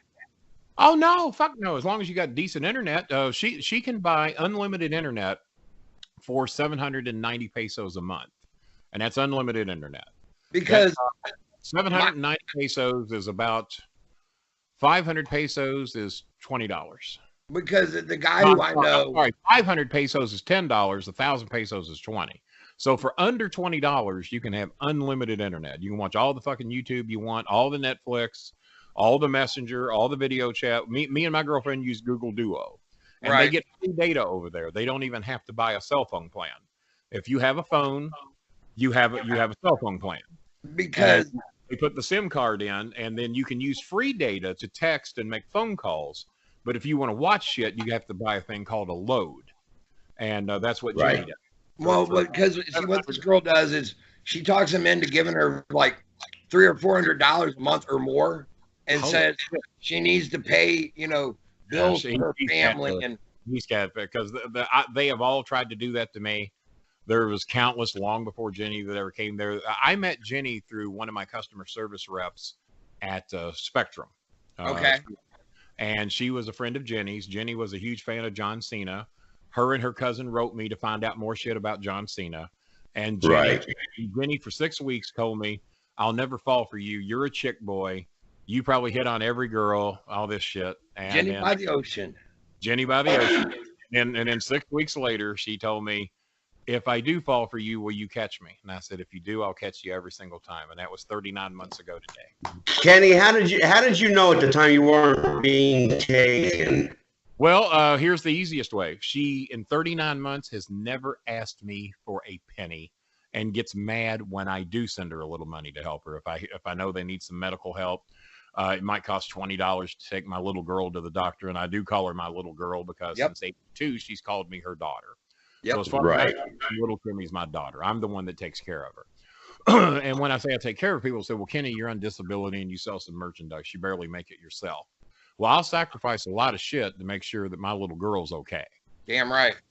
And if but what you're making, what you earn and what you receive, even at its minimal, is far more than she's earning and making. Exactly. I mean, she's working for under $200 a month. That's I can't even think about that. That's crazy. But in 39 months, she has never asked me for anything. Wow. I have to probe and find out, well, how's this going? How's Kimmy doing? What does she owe on her schooling? And guys, it's normally next to nothing. Right. But $5 to her, 250 pesos is a big deal to her. Yeah. I offered to buy her whole family Converse tennis shoes because I got her first pair. And when they came in, oh, Kenny, my shoes are here. I said, well, go get them. Let me see them. So she goes and gets her Converse tennis shoes. She starts crying. I said, what, honey, why are you crying? She said, this is the first name brand pair of shoes I've ever had. Holy shit. And all of her sisters are so jealous. And her sisters work in other countries to make money. She's got a sister working in Dubai. One works in England. One works in Singapore. Wow. I think Singapore is a cousin. And so she's got sisters and cousins that work in these countries so they can fucking make a goddamn living. One of her college friends, I think, works in Hong Kong. I think she's got another sister that works in Hong Kong. And but they got to leave the Philippines to make any money. There's just no money to be made there. Well, Kenny, is she capable of coming here? A 40% chance. If we paid about $1,000 to process all the paperwork, and then that doesn't even include a plane ticket. If we paid about $1,000 to process all the paperwork, there's a 40% chance she could come here for 2 reasons. One, because she has a job that she's had for over 2 years, and she has a kid. So they assume that you will come back. But even with that, even if she leaves and her kid's there and her job is there, they're still 60% sure she ain't coming back. And they want to make sure you come back. Well, why is that? Let's talk about that. Why do they want to ensure? Every fucking Filipino girl over there wants to get the fuck out of there and live the luxury life of America. So even if she comes here, and if she worked for $8 an hour, well, now she works for $10 a day. She makes $10 a day. She can't fathom that we're not making it on $8 an hour over here, that we're begging for 15 an hour, 20 an hour. Right. To make ends meet. How the hell are y'all not making ends meet? Can I work for $10 a day? And she just got a raise. She was making about $6 a day. She got a raise here a while back that bumped her up to a whopping $10 a day. Well, you know, so her mother makes a little bit of money in council, about 3,000 pesos a month, and she's on a political figure in San Joaquin. Her dad's a retired police officer. He makes about 2,000 pesos a month, maybe 3. Fortunately, he has a farm he bought 30 years ago for next to nothing, or at least in our standards, and they grow all their food. They got every fruit you can fucking name. They harvest their own rice, their own corn, and they have about 350 chickens. Now, I have no idea what those chickens cost, but those chickens not only produce more chickens, but they produce eggs and chicken that they cook. Right. And so they're basically a self-sufficient family. Kenny, what is the national minimum wage in the Philippines? Well, there's not really a minimum wage that I know of. They pay you pretty much whatever they want. Jenny, I can't imagine. I mean, like I said, the average salary is $350. Jenny makes under $200 a month. What does that say about our country when they're part of a U.S. territory, if I'm not mistaken? They're not. They're not. Okay. We have military there, but Puerto Rico, we should be taken care of. And every time shit happens in Puerto Rico, Trump fucks them because he can't comprehend that they're part of us. He can't comprehend that. It's like Hawaii, even though Puerto Rico is not a state, they probably should be. It's like Alaska. You let bad shit happen in Hawaii or Alaska, and we're right there. Puerto Rico, and Trump fucks them. Now, Obama wouldn't do that. George Bush wouldn't do that. Yeah, this ain't a Republican thing. It is a Trump thing. Well, I'll tell you. I'm lifelong independent because I don't want anybody telling me how to think or process what I'm supposed to do. So that's why I've always been independent. But if I had to pick one, I would lean Democrat because I view Democrats as having a bigger heart and doing more to help people. Now, not obviously Republicans disagree with that, but every time I see somebody getting shit on, especially someone with dark skin, a Republican is at the head of it. And that's my problem. And when you defend the things that Trump has done and stand there and act like he's fucking the right hand of God, but yet the religious people vote for him. Now, one of them turned on him recently. One of them, called him out for being a fucking crook and a shyster and said, "Our not support you no more." And what did he do? He started bad mouthing that church organization because they don't know what to support him. Well, the one thing I had Donald Trump ain't spell church, more or less walk in one. So. Well, the one thing I had a big problem with. Well, actually, I'll say this really quick. Most conservatives that are churchgoers are conservative. Most people that are churchgoing folk. I don't know why that is because, I don't know why they support. No, I'll tell you what it is. Right here, the big issue is abortion with them. They're getting the judges they want now. They're getting the judges they want. That's what the religious right claims. Right. Is that at least with Trump, even though we know he's a piece of shit, we know he's not worth the fucking skin and dirt he's made from. He's getting us the judges that we want to stick our nose in other people's business about what they do with their children. I'm sorry, if a woman's raped, there's no way in hell I'm making her have that kid. There's not a fucking chance in hell that if she's raped, she'd be forced to carry the child of someone who raped her. But yet they support guns where you can shoot somebody. And now they're getting shot in churches. So how about that? Well, that's some shit. Now they're getting shot in churches. It's happening a lot, especially in Texas. this is one of my reasons why I had another problem with the whole Trump deal. Before you get into it, I'm 59 years old. Everybody in my fucking family owned a gun. Never owned a gun in my life. Never desired to own a gun. And as long as I keep my fucking mouth shut in neighborhoods I may or may not should be in, I probably won't get shot. Well, unless there you go. they're looking for my $1.3 million. I might get shot there. Well, when the school shooting happened down in Florida right after Trump had gotten elected. I should say which one, but I know which one. Go ahead. And then you had everybody on the right wing trying to claim the kid was a fake and a shyster and he was a plant and whatever else. Yeah. That really touched a nerve with me because back in 1988, I was involved in one of the very first school shootings ever. Where'd you go to school? Atlantic Shores Christian School. All right. And December 16th. How many people were shot? Because I'm not familiar with that one. One teacher was shot and killed. Another was wounded, and another one was shot at. 88. I actually lived in Marietta, Georgia. Then it didn't make national news. It was on CNN and ABC World News and all of them. What state did this happen in? Virginia. Well, how the fuck did that not make national news in 1988? It did. It did. It made national news. Okay, I got you. It what you're saying now. It was, and here's the deal: was, the kid did it back in 1988. He's still in prison.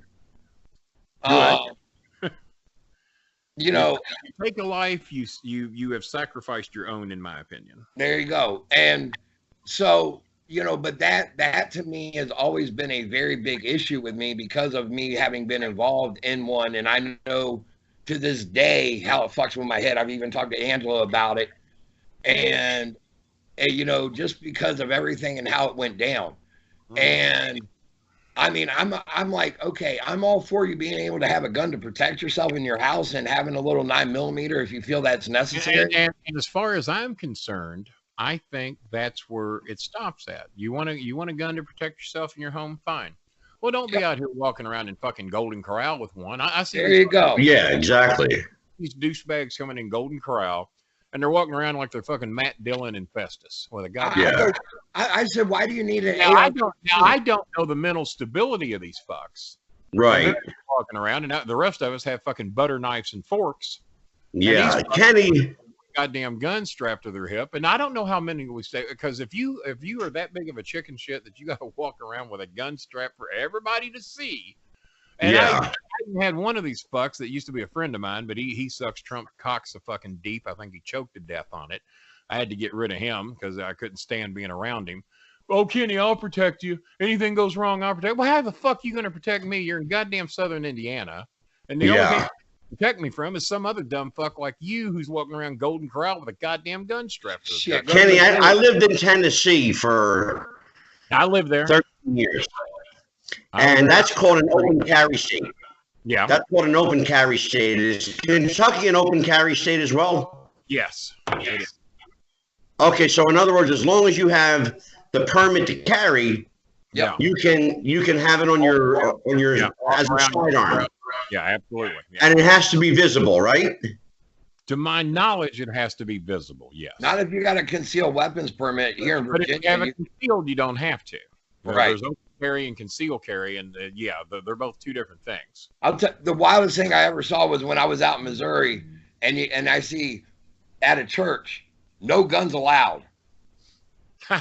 Isn't that something? I'm going, why would you be bringing your sidearm? Yeah.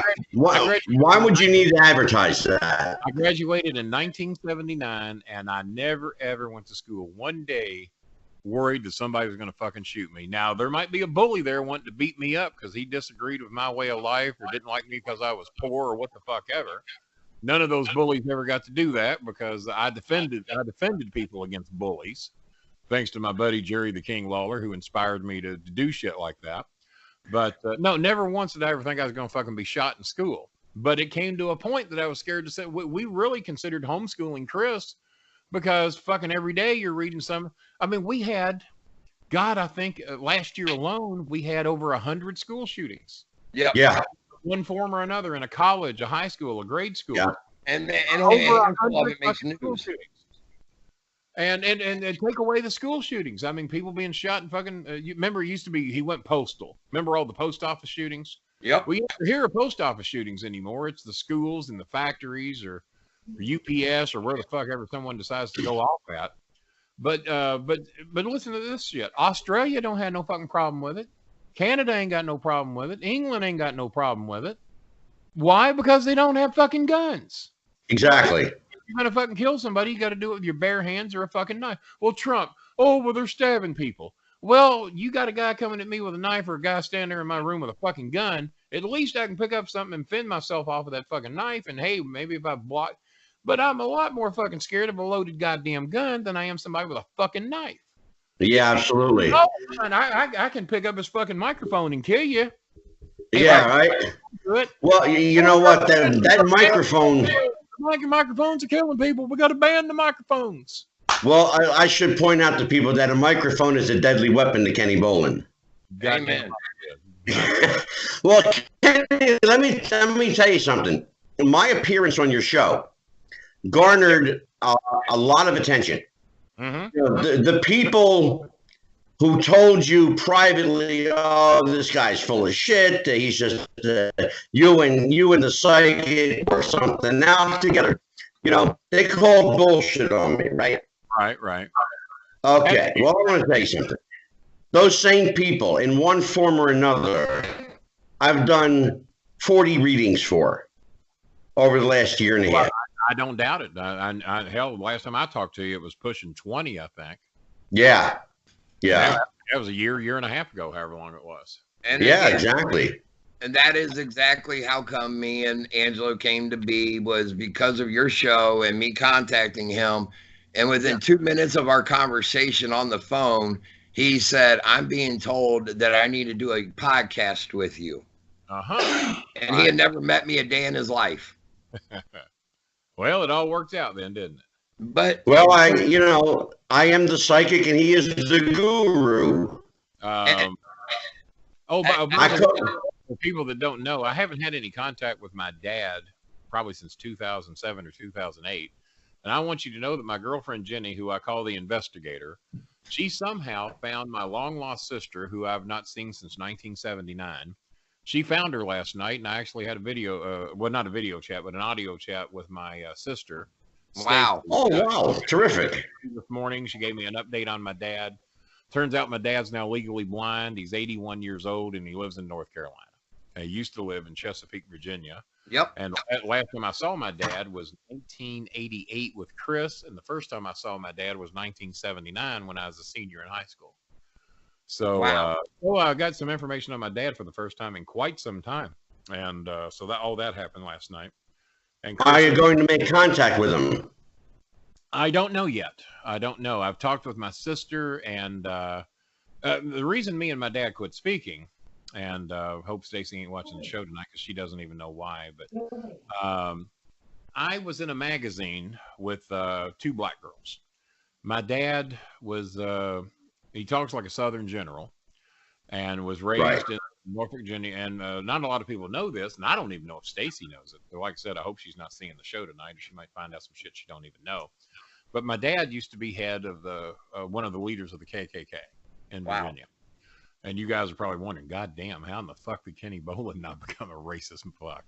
And that was a lot of it. I was exposed to a lot of that shit. Sure. Not so much with my dad, because I didn't even meet my dad till 1979. So I learned about his history basically by what he told me. So when the KKK was done away with in Virginia, not a lot of people realize this, but they formed the Freemasons. Yep. And, yeah, you all know. And Masons in Kentucky.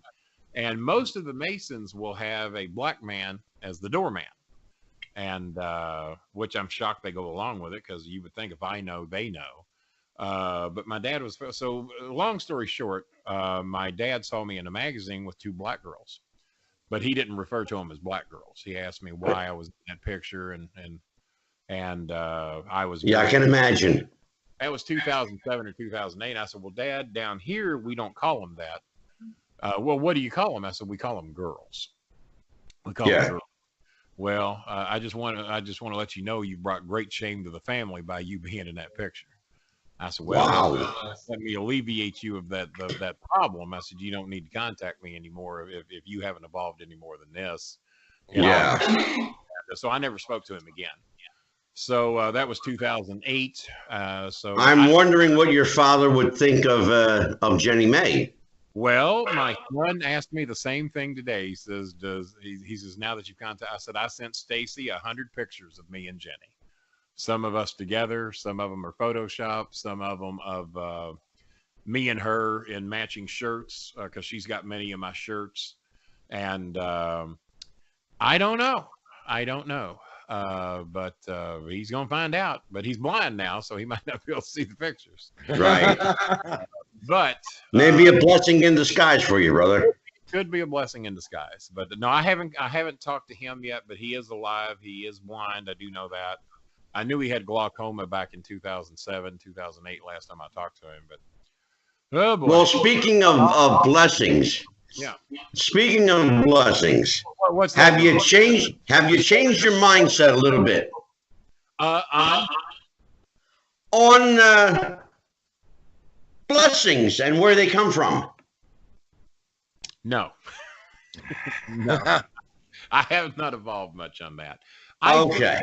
I think good, let me ask you a question. Here's what I think. I think good produces good eventually, and I think bad produces bad eventually.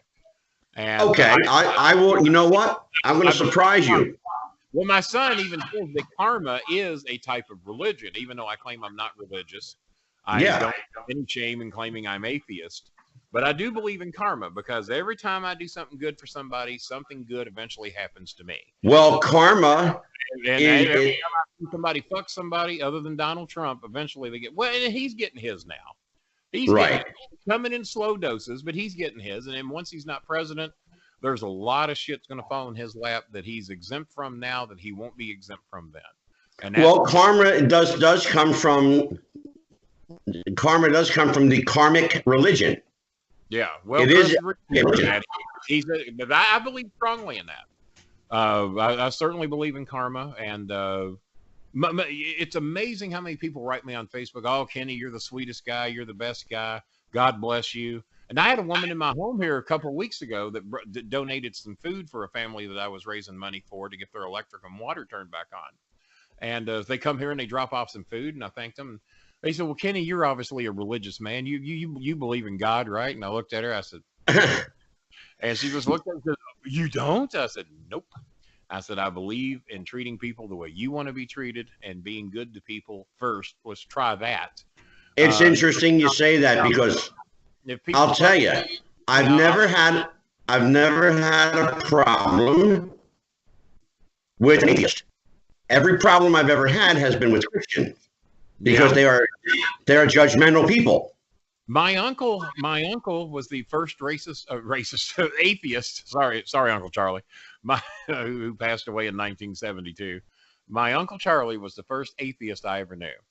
And everybody used to talk so bad about, oh my God, he doesn't believe in God. Oh my God, he's an atheist. He's a horrible person. Nobody was more loving and more caring than my Uncle Charlie, who would do anything for anybody. Give you the guy. Sure. Now his wife, who was one I'll be right back. His wife, well, get the fuck out of here. His wife was one of the biggest Bible thumpers that ever lived, and I wouldn't trust that woman any further than I fucking throw. Judgmental of everybody and everything. And atheists, as a rule, are not like that. And my thing is, people say, well, Kenny, what do you think about religious people? I said, whatever gets you through your day. Exactly. The things I believe in and karma and all that get me through my day. I know that if I try to be good to people, most people will try to be good to me. Not everybody. And I can't. Well, let me ask you this then. Are you at least more open to the spiritual realm? That's hard to say, because I don't really think that there is anybody or anything that I'm going to meet at a later date and time. Now, that don't mean that I ain't wrong. It's just I don't believe it. And maybe if you don't believe it, you won't see it. Seeing is believing, as they say. I've told a lot of people I should have been born in Missouri, because you got to show. And, I know, right? Yeah. So no, I don't believe in the picture of Jesus on the wall. I don't think there's any such person or any such thing. He's coming. He's coming. Well, no, he's not, folks. No, he's not. But that's my belief. And if you believe he is, and that gets you through his day, through your day, that's just fine with me. I could care. Right. I should point out to you something I never told you. Don't push your shit on me, and I won't push my shit on you. I'll let you know where I stand and what Sure. I think. You may not like it, and I don't dislike anybody because of what they believe in. Right. I was raised with Catholics and Baptists. I don't buy it. The thing that got me is that we're taught at an early age that eventually at age 9, 10, 12, or 13, or whatever the age is, there is no Easter Bunny. There is no Tooth Fairy. There is no Santa Claus. And you're treated like a fucking idiot if you believe that past a certain age. Right. But God, oh, no, he exists. Other things that are bullshit. But Right. The guy in the sky who is horrible at managing money and is horrible at deciding who should live and who should die, we're going to believe in him. All right. If that's what you want to believe. Yeah. Good for you. Yeah, he's not very good with money. He's always needing money.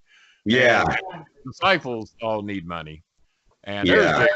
he's back. Yeah. Did he go change clothes? Is he trying No, to? I had to change my background. I had to get in a more comfy spot. No, where are you at now? What's that looks like it looks like you're in prison, to be honest with you. Yeah. Bring the warden on camera. I want to talk to him, tell him a few things. Right. Yeah, that's Jeff's normal background. No, I just noticed. I thought it was looking mighty festive over there at DeCipio's place. Yes, God, sir. You have the rule that I used to have. I used to not take down the Christmas decorations until the first 75-degree day, which might be late. Well, what is it you say, honey, about what date do you take them down? How long after? The 6th, the Epiphany. Yeah, after the Epiphany, after the 6th. I don't know anything about the Epiphany. What is that? Well, I'm. What is it, honey? Because I'm not real religious. And it's obviously after the 6th. It's after the 3 wise men. The 12th Oh, day after Christmas, after the 3 wise men. I got some information for you. I know it before you say anything. I have to tell you, I live in New Jersey, so looking for 3 wise men is going to take a long time. You almost stole my joke. Why was Jesus, why was Jesus not born in Indiana? Because they couldn't find 3 wise men or a virgin. You almost stole my joke from me. You definitely ain't going to I was find going to say you may find 3 wise guys in New Jersey, but not 3 wise men. Wise guys. Exactly. You'll you'll find 3 guys here for sure. If you find that virgin, you better hide her. You better put her under lock and key. Well, let's reroute the conversation back to wrestling. All right. Well, you keep up a little bit with the indies based on your knowledge. Not really. So let me ask you: Is wrestling sounds good? Is wrestling? So is wrestling dead? Well, let me give you a professional doctor's opinion. If it ain't dead, it's definitely on life support, and especially indie wrestling, because the only people making any money is when you find a promoter stupid enough to fucking pay these people some money that they ask for. I have promoters all the time that have contacted me, and I just wasn't able to do the traveling, and they'll offer me a certain amount of money, and I say, you're an idiot. There's no way you have enough tickets to justify what you're offering me, and I'm going to do you a favor. I'm not going to rip you off. Now, what Canada's paying me, I think, is fair because I've never been there. Chris is going to go with me. They're meet and greets. I feel very confident I can give them their money's worth. And I'm going to appear at some shows too. And if there's any bumps being taken, it'll be my son. At age 59, I ain't taking no more bumps. Yet I barely took any when I was in wrestling. I took 4 bumps a year. If I could get by with it. So, no, if it ain't dead, it's on life support because, fuck, if me and Jimmy don't want to fucking watch wrestling anymore, and we were the biggest goddamn wrestling fans in the world, and I can't find anything I want to watch. So, there's lots of it. But then again, and I told everybody that when AEW came, that it was going to be the greatest thing since sliced bread for about 3, maybe 4 weeks. And then after that, the ratings were going to drop, which they have done. Yep. I told everybody that they will never get higher than a 1.6, which is the highest rating that TNA ever got, and that's when Hogan first got to TNA. And after that, and fucking TNA's down to like under 50,000 viewers now, the last I heard. And I heard that a while ago. No, they're actually up to about 100,000 now. Now that they're in Canada and they kind of got a home right now, they're about at 100. I didn't even know they were in Canada. So yeah, I mean, still 100,000 is not 1.6 million. No, it's not nearly what they once were. And I mean, part of TNA's problem is they well, I say 1.6 million. They got a 1.6, however many million that is. That's 1 point something million. I don't know. No, you're right. It's about 1.6 million. It is. About this, yeah. So but no, I didn't even know they were in Canada. I had no. They're not on any television to speak of. They're not even on Pop TV anymore. If you're not on Pop TV, right? I don't know why anybody would want to be on Pop TV. I get Pop TV, YouTube TV. No, it's just there's just nothing out there that I'm wanting to see. And but Cornette would badmouth all these companies, and he'd go fucking work for them. Kenny, you remember? Can you remember Dennis Corluzzo? Of course, yeah. Dennis Corluzzo was the god uncle to my son. Yeah. Wow. Okay. Dennis had a philosophy. Dennis and I were dear friends. Absolutely. Yeah, I knew Dennis very well. Dennis got me back in wrestling in Kentucky because when I was doing those shows for that piece of shit promoter that I worked for before I went to OVW, the only reason I went there and worked there is because Dennis Corluzzo didn't want to come from Philadelphia, so he hired me to more or less take his spot and to run his people because he didn't want to come from Philadelphia. I remember that. The first WWE star I ever managed was Salvatore Sincere. Really? Tom Brandy. Yeah, they were paying him to come to the shows. So, and he's the one. He knew my real name back then. I had not legally changed my name to Bolin yet, but I knew I was. Right. It was on my birth certificate. So when I say my legal name, my stepdad illegally changed my name to Kenny Rison. So from age 2 to age 24, according to what everybody thought or knew, I was Kenny Rison.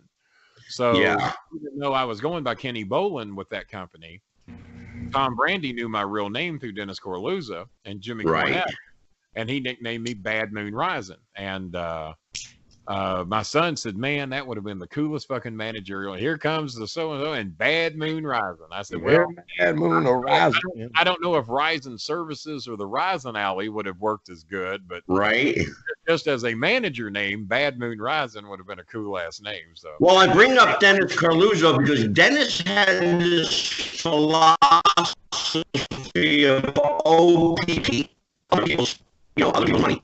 Other people's property. Your audio is breaking up real bad, like you've got a bad internet connection. Are you hearing that as well, Jeff? Yeah, I was hearing it too. Go ahead. How about now? Better? You got like 25 megabytes of internet over there. What's going on? Yeah, no. How about now? Better? Yeah. That New Jersey internet going. He doesn't have. Yeah, I was swarming my microphone. Sorry. All right. Okay. So I brought up Dennis because Dennis, had this philosophy of using other people's money to promote shows. That's the way to do it if you can get by with it. Okay, now, indie wrestling probably better. That's what Cornette did. You don't think Cornette ever spent a dime of his own money, do you? No, but here's my question. He would spend the money until his money mark dried up, and then he'd be out of business. Well, here's my question. Given the market today, forget about 15, 20 years ago, but given the wrestling product today, is that a wise investment for someone who goes to a sponsor and says, "Oh, you're laughing at me. Go ahead." Go ahead. Fuck no. Let's put it this way. As much as I know about wrestling, as much as my son knows about wrestling, and let's say I had that 1.3 million under my bed, and somebody come to me and said, "Kenny, would you invest 50,000 in?" And I don't care if it's fucking AEW or NXT or whoever the fuck it is. No, I'm keeping my money under my goddamn bed, and I'm not going to. No. Danny Davis tried to get me to buy OVW. Not a lot of people know that. I heard that. Danny Davis tried to get me to buy OVW. He takes me up there and he cooks at his place way up in the country in Indiana. Yeah. And he cut me the best steaks I ever had in my life. I must say, Danny Davis cooked for me. The best motherfucking steaks I ever had in my life. So he's buttering me up, and he makes me these great ass steaks, and he sits down and talks to me, and he wants me to buy 49% of OVW. Wow. And I said, okay. And I said, and why would I do that? He says, well, we're everybody likes to use the term a turnkey company. We're making money. Right. Said, number one, I said, I do my homework. I said, you're 4 months behind on rent. You haven't paid your taxes on wrestling. You have not paid your license fees. You're behind on your electric bill.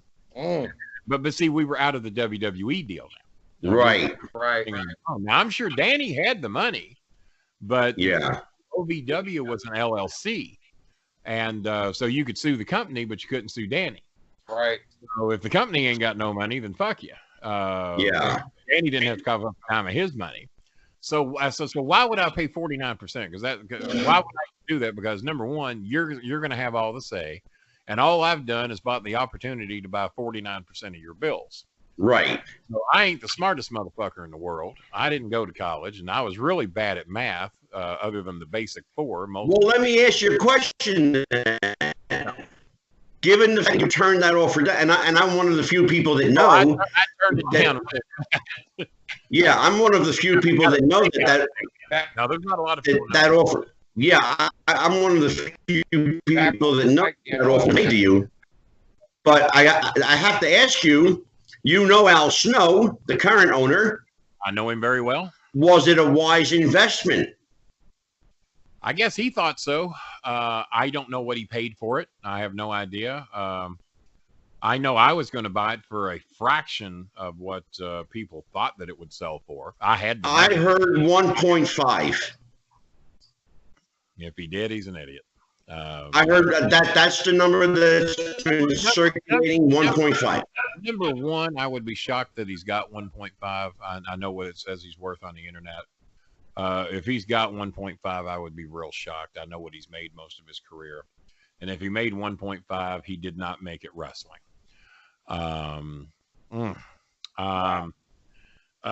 If they offered me OVW for $20,000, I would not have bought it because you're just buying debt. Jeff, go ahead. I can go get my own building, and I can go down and talk to anybody who's worth having and say, hey, you guys tired of not getting paid here? You guys are never going to fucking get paid. You're always interns. Come on down to me, and I'm going to get some sponsors, and I'm going to get this, and at least you're going to make a little something with me. Why would I pay anybody that I can take for free? That's what Lawler and him did with Memphis. He sold something he didn't have. Remember the people in Cleveland? Oh yeah. There wasn't anything to buy. There wasn't anything to buy. All you had to do is just go in and talk to the boys you want, and go to the station you want if you can get on it. There was nothing to buy. Lawler sold something, or Jared, or whoever fucking sold it. Well, I'll tell you, I can understand that. I'll tell you a story that I've never told you. This is all true. And I'll tell you what, I guarantee you, fucking Cornette got 40 or 50 grand laying around somewhere. You didn't see him jumping up and down to buy OVW. And whatever you want to say about Jimmy, he's smart enough to figure out a way, if there's a way to make money with OVW. And I used to tell people, guys, why do you think me and Cornette are not running a wrestling company somewhere? Because there's no fucking money to be made. It's a well, I'll tell you, I had the option. If you want to tell me the fucking Smashing Pumpkins guy is profiting any money, I'll tell you you're a fucking idiot. I don't think he made a dime, Kenny. I don't think he made a dime. The simple I had the opportunity. Made a dime.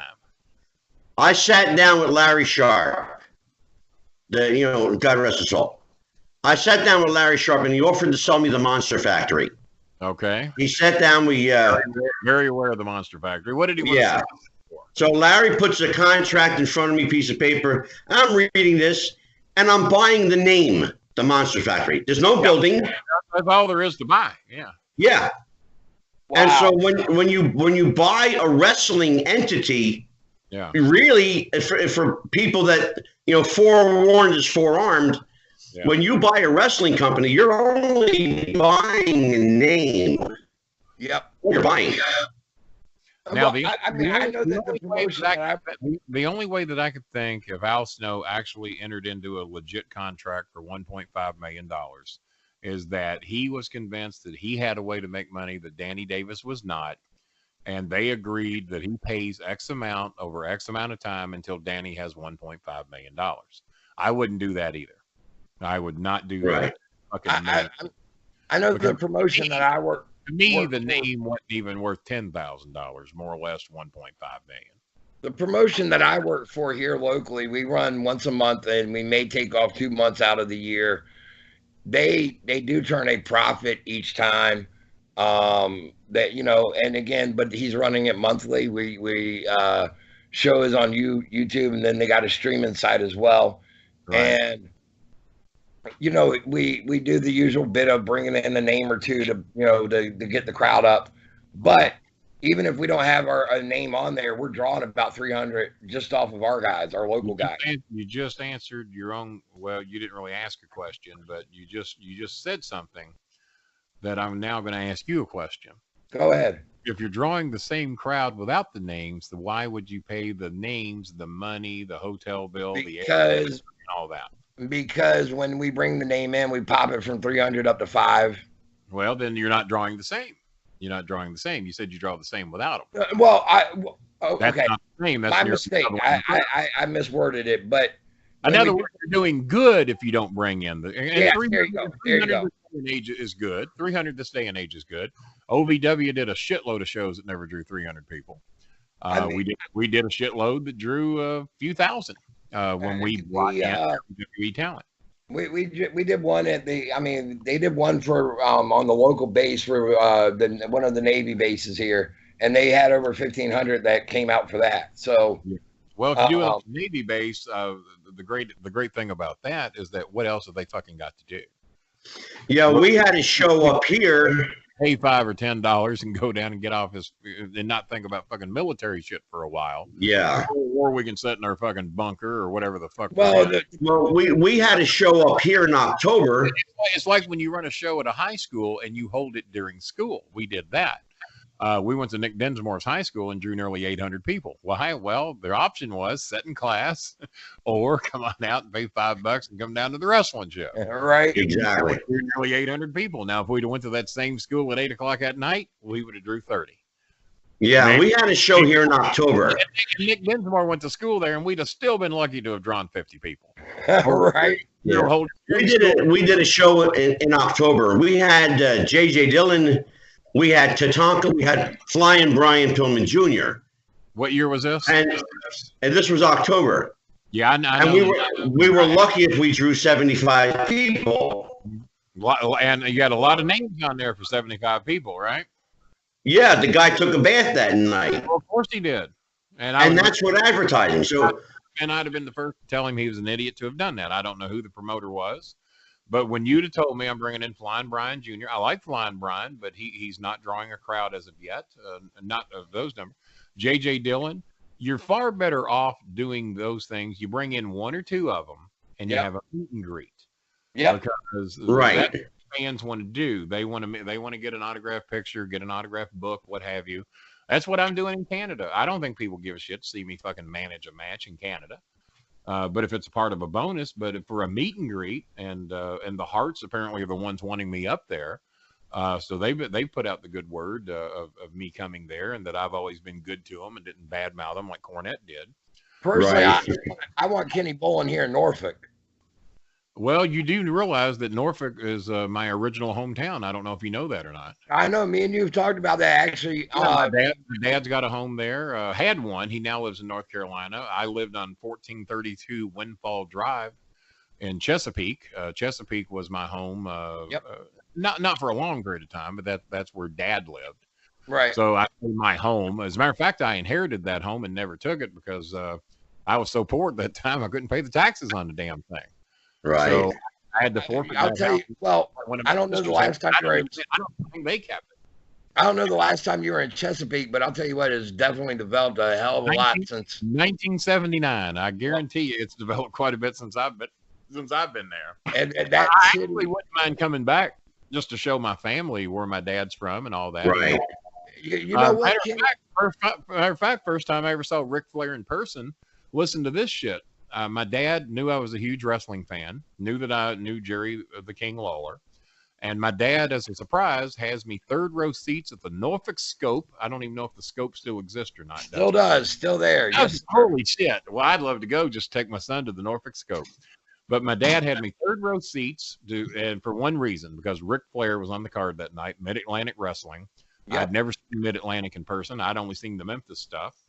So I'm sitting in the third row, and I've got a little book that's got all of Cornette's pictures in it, because Cornette was just a photographer back then. So I got all these pictures of Jerry Lawler and Bill Dundee and David Schultz and Big Bad John and all the big stars that had ever been in Memphis. Right. There's a guy sitting next to the right to me who looked like he might be in his 60s or 70s at that time. And he looks over at me. He says, "My God, those are some awesome pictures. Who takes those?" And I'm not looking up at him. And I look and I was showing him the book. I said, "My friend Jimmy Cornette down in Louisville takes these." I said, "He's the photographer. And he takes all these, and I wanted my dad to see these." I said, "This is my dad and mine first ever wrestling match." And I look up at him. I said, "Oh, my God." I said, "Sir," I said, "Are you Luthez?" He says, "Yes, sir." I said, "Why are you here sitting in the third row?" He says, "Why are you here sitting in the third row?" I said, "Because my dad tickets to see Ric Flair." He says, "I'm here to sit and watch wrestling and see Ric Flair." I said, "Holy." So I sat the whole night with Luthez off to my right in the third row. And my dad sitting over there didn't even know who Luthez was. Oh my God. He had no clue. Lou had actually that was that the NWA world champion for 1,000,000 fucking years. Exactly. I watched on TV from 1966 on. I watched Luthez long before Jerry Lawler was thought of. Jerry Lawler's first match was against Tojo in 1972. And I've been watching Luthez since the mid-'60s. Right. And even after Lawler was there, Luthez was there quite a bit, and the wrestler and the man of 1,000. So wait, hang on. Luthez actually went through Memphis? Oh, yeah, he was in Memphis. Yeah. Of course. Yeah. Now, he wasn't a mainstay. I mean, he wasn't there running 6-week programs. No. Right. But he'd come in for 2 or 3 weeks. Okay. Mm-hmm. Yeah, absolutely.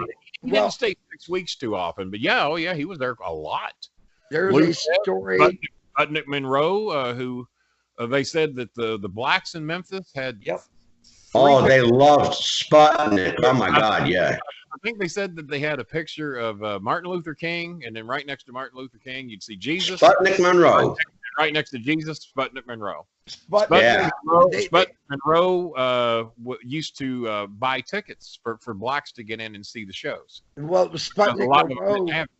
And so Nick Goulas got in his shit. He says, "No," he says, I don't need you buying these people tickets." He says, "Well, I got news for you. The black money spends just as good as the white money." Yep. And he said, "If I these people see a show," he says, either they're going to see the show or there ain't going to be a show because I ain't going to be on it. Sputnik Monroe defended blacks as much as anybody. Yeah, well, Sputnik's actually in the Civil Rights Hall of Fame down there in Memphis. I didn't know that, but he should be. And because of that very reason, because he actually would refuse to go, and he said, "Unless the blacks can come and sit down here, my people can sit amongst the whites, I'm not wrestling for you." One of the things that Sputnik Monroe was responsible for was desegregating the arenas because they had what they call color sections. But here's the thing.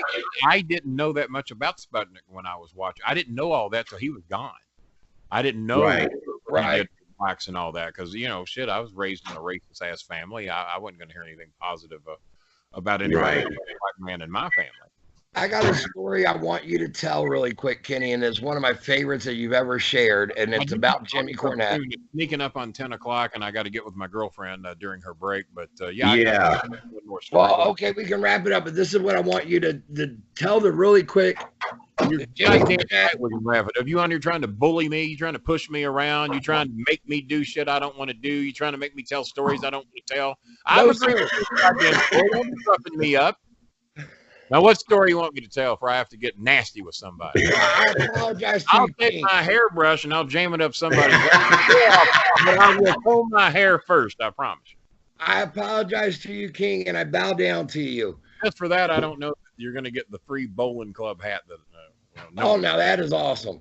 And the BS hat. You can't forget the BS hat. Even better. That's classic.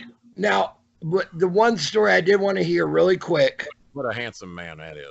Right? Go ahead. Go ahead. Is cheap plugs. Jim Cornette. It is the story about Jim Cornette and you having him eat the cracklings out of the dumpster. Oh my God, people! my family loves that story because that just happened. He just found out maybe 4 or 5 years ago. Yeah. In 1976, I worked for Long John Silver's, maybe 77. And I used to have to wear these skin tight white pants and this white and red cross stripes. And when I graduated high school, I weighed 212. So I probably weighed 175 back then. So I got on these skin tight white pants, these brown, hideous fucking shoes they wanted you to wear at Long John Silver's. And a white and red shirt. The stripes went around you, which is never complimentary at any weight. So I got to wear that. And the Long John Silver's fucking bandana that I had. All that beautiful hair I had, and I had to wear that fucking piece of shit bandana, and I hated it. I hated it. I did the job worse than my life. So Jimmy would come up and would spend the night on Friday night, and then Saturday nights I'd work like 5 to 9 or 6 to 10 or whatever, 5 to 10. But the advantage of is that Jimmy would go back and sleep because we always stay up all fucking night, go to bed at like noon. And then, so Jimmy would sleep until I got back off work. He'd come down and pick me up. And most nights when I would work, and I rarely work Sundays because Jimmy would come up and weekends with me. So we would be up all night Saturday night watching wrestling at whatever city we could poke our antenna at and pick up either Indianapolis or goddamn it, Lexington or wherever. And so we would spend all night watching wrestling or old westerns or what the fuck ever. And so Jimmy would come down and pick me up at Long John Silver's, and I'd always bring home some fish and some chicken or whatever. But that night they told me that policy had been done away with. You can no longer bring home food. Some people bring it home and they get sick and they blame us for food poisoning or whatever. So no longer can you take them. I said, God damn it. I said, my friend Jimmy's here and we really love getting this fish and chicken. And God damn, I just cooked this shit myself. I said, I know the stuff is good. He said, and he had it on a big ass fucking tray. Like a big pie tin tray or whatever. There must be $50 or $60 worth of fish and chicken on this goddamn tray, even back in 1976. And it's got the cracklings and the fish and the chicken, and it's enough to feed 10 people, if not more. So he said, I'll tell you what I'm going to do. He says, I'm going to take this out because by law, I have to take this out and throw it into the dump. What happens to it after that is not my fucking responsibility. He says, so here's what I'm going to do. I'm going to take this out just before you get off work. And I'm going to set it on top of the dumpster. And if you want to climb up there and get this fish and chicken and take it home with you, then that's up to you. But I've done my job, and then you've done the deal. You set it on top. Don't throw it in the fucking dumpster. But if you'll set it on top of it, I'll go get it, and I'll take it home. So Jimmy is the biggest fucking germaphobe that ever lived. Yep. I mean, yeah. He just he could come in if he finds a speck of dust on something, he can lose his goddamn mind. Just a germaphobe from hell. And if he had known where that fish and chicken come from, he'd have lost his fucking mind. Now remember, this is 1970.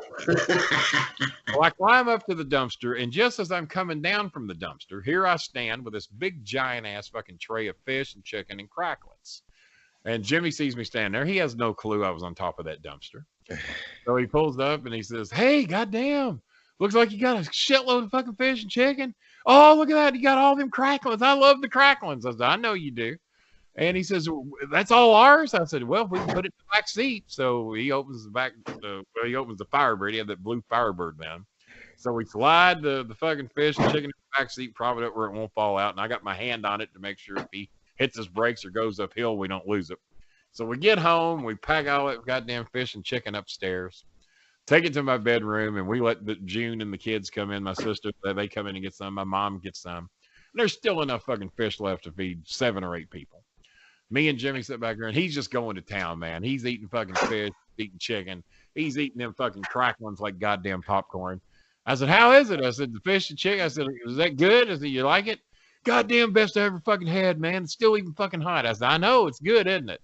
He said, it's great. God damn it. He said, fuck, man, we're going to sit here and eat fish and chicken all night.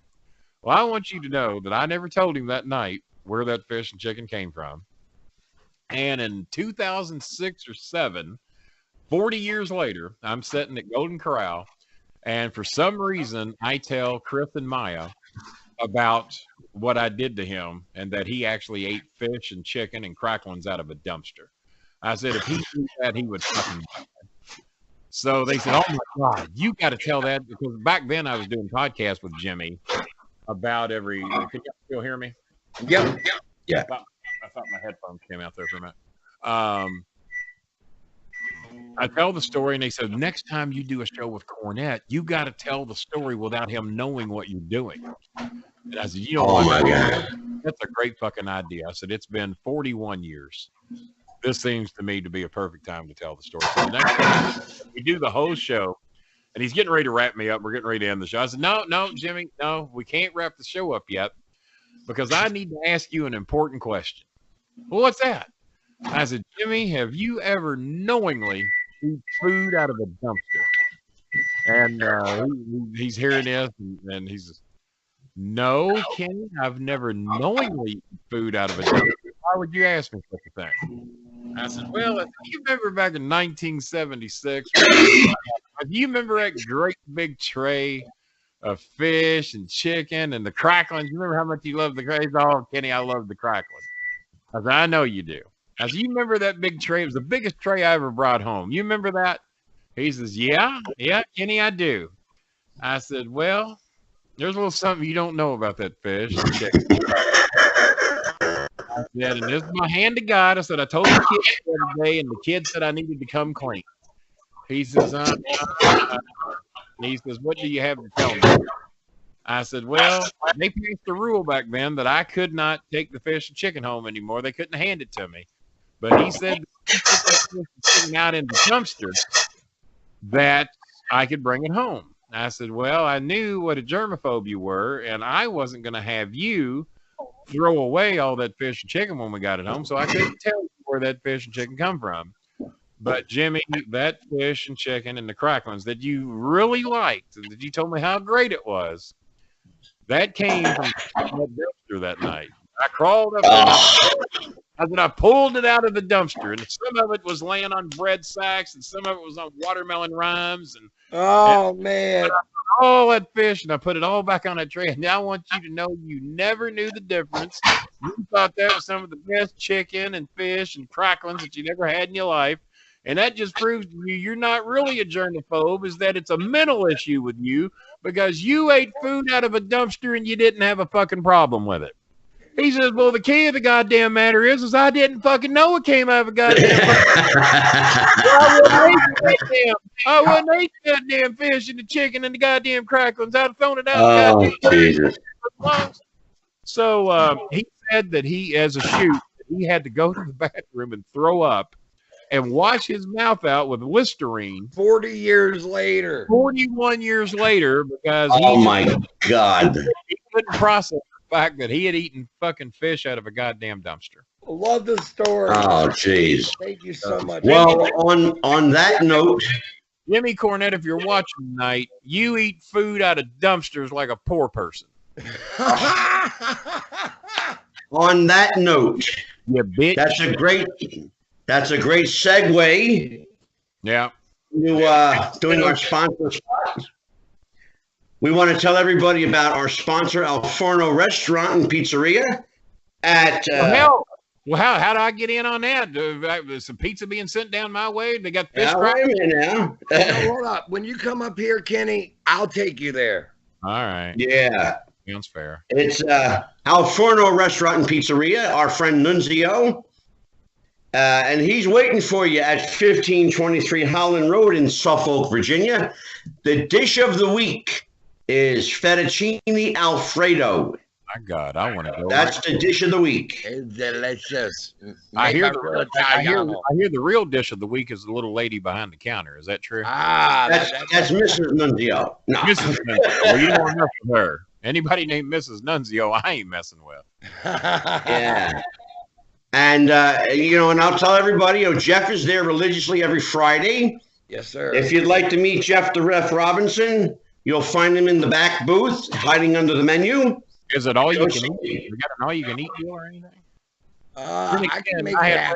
Then again, I had weight loss surgery. I can't even. I don't know, Jeff. Do they have all you can eat? No, they do not have all you can eat. But I'm sure if me and my good buddy here, the King, roll up in there, we can make it happen. We could probably make something happen. Yeah. So that's 1523 Suffolk Road in Norfolk, and you can reach them at 757-925-2829. Tell them that Angelo and Jeff sent you. Again, it's our friend Nunzio at El Forno Restaurant and Pizza. All right. Kenny, I have to be back for a part 2. I want to go right now. But before, well, no, hold on a second. Hold on a second. Because before I invite you back, let me do this. Jeff, should I do this now? Go for it. Okay. All right. Jeff and I spoke earlier today. Right. And we're missing something here. What do you miss? Because we're missing your ability in downloads because we only have 79,000. 70. Well, that ain't bad though. I know people with a lot less. So here's what I'm thinking. All right. How about we extend an offer to bring the Bolin Alley to the Wrestling with the Future podcast? Well, how do we go about doing that? How would we make that happen? You just do what you do. I do. And I will make sure everything is uploaded on the platform and on YouTube. We are on Podbean, we are on Stitcher, we are on Spotify, we are on any and all the platforms that you can be heard on. And I'll tell you this, I'd be willing to be your co-host, and I'll let you say and do whatever you want, and I'll just sit back and shut up.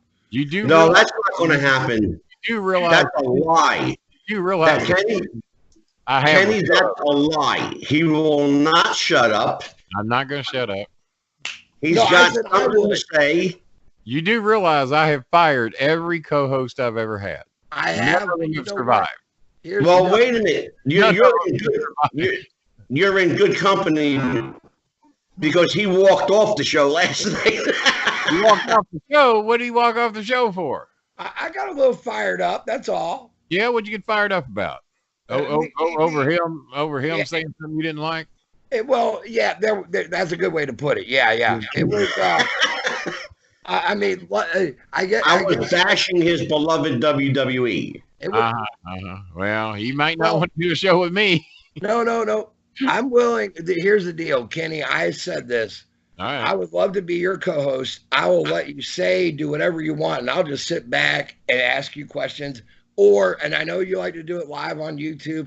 I will actually read you the questions, and I don't care what they say, what they ask.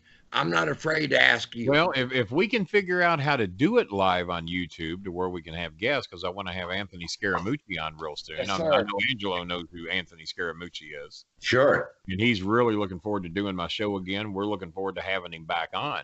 Yeah. If we can figure out how to do it live on my YouTube channel, and I don't care what part of the network, well, let's talk about it, figure out how to do it. And I think we can probably figure out a way to do this. I will be in contact with you about it. All right. Absolutely. Now, what's in it for me? All right, Kenny, thank you for...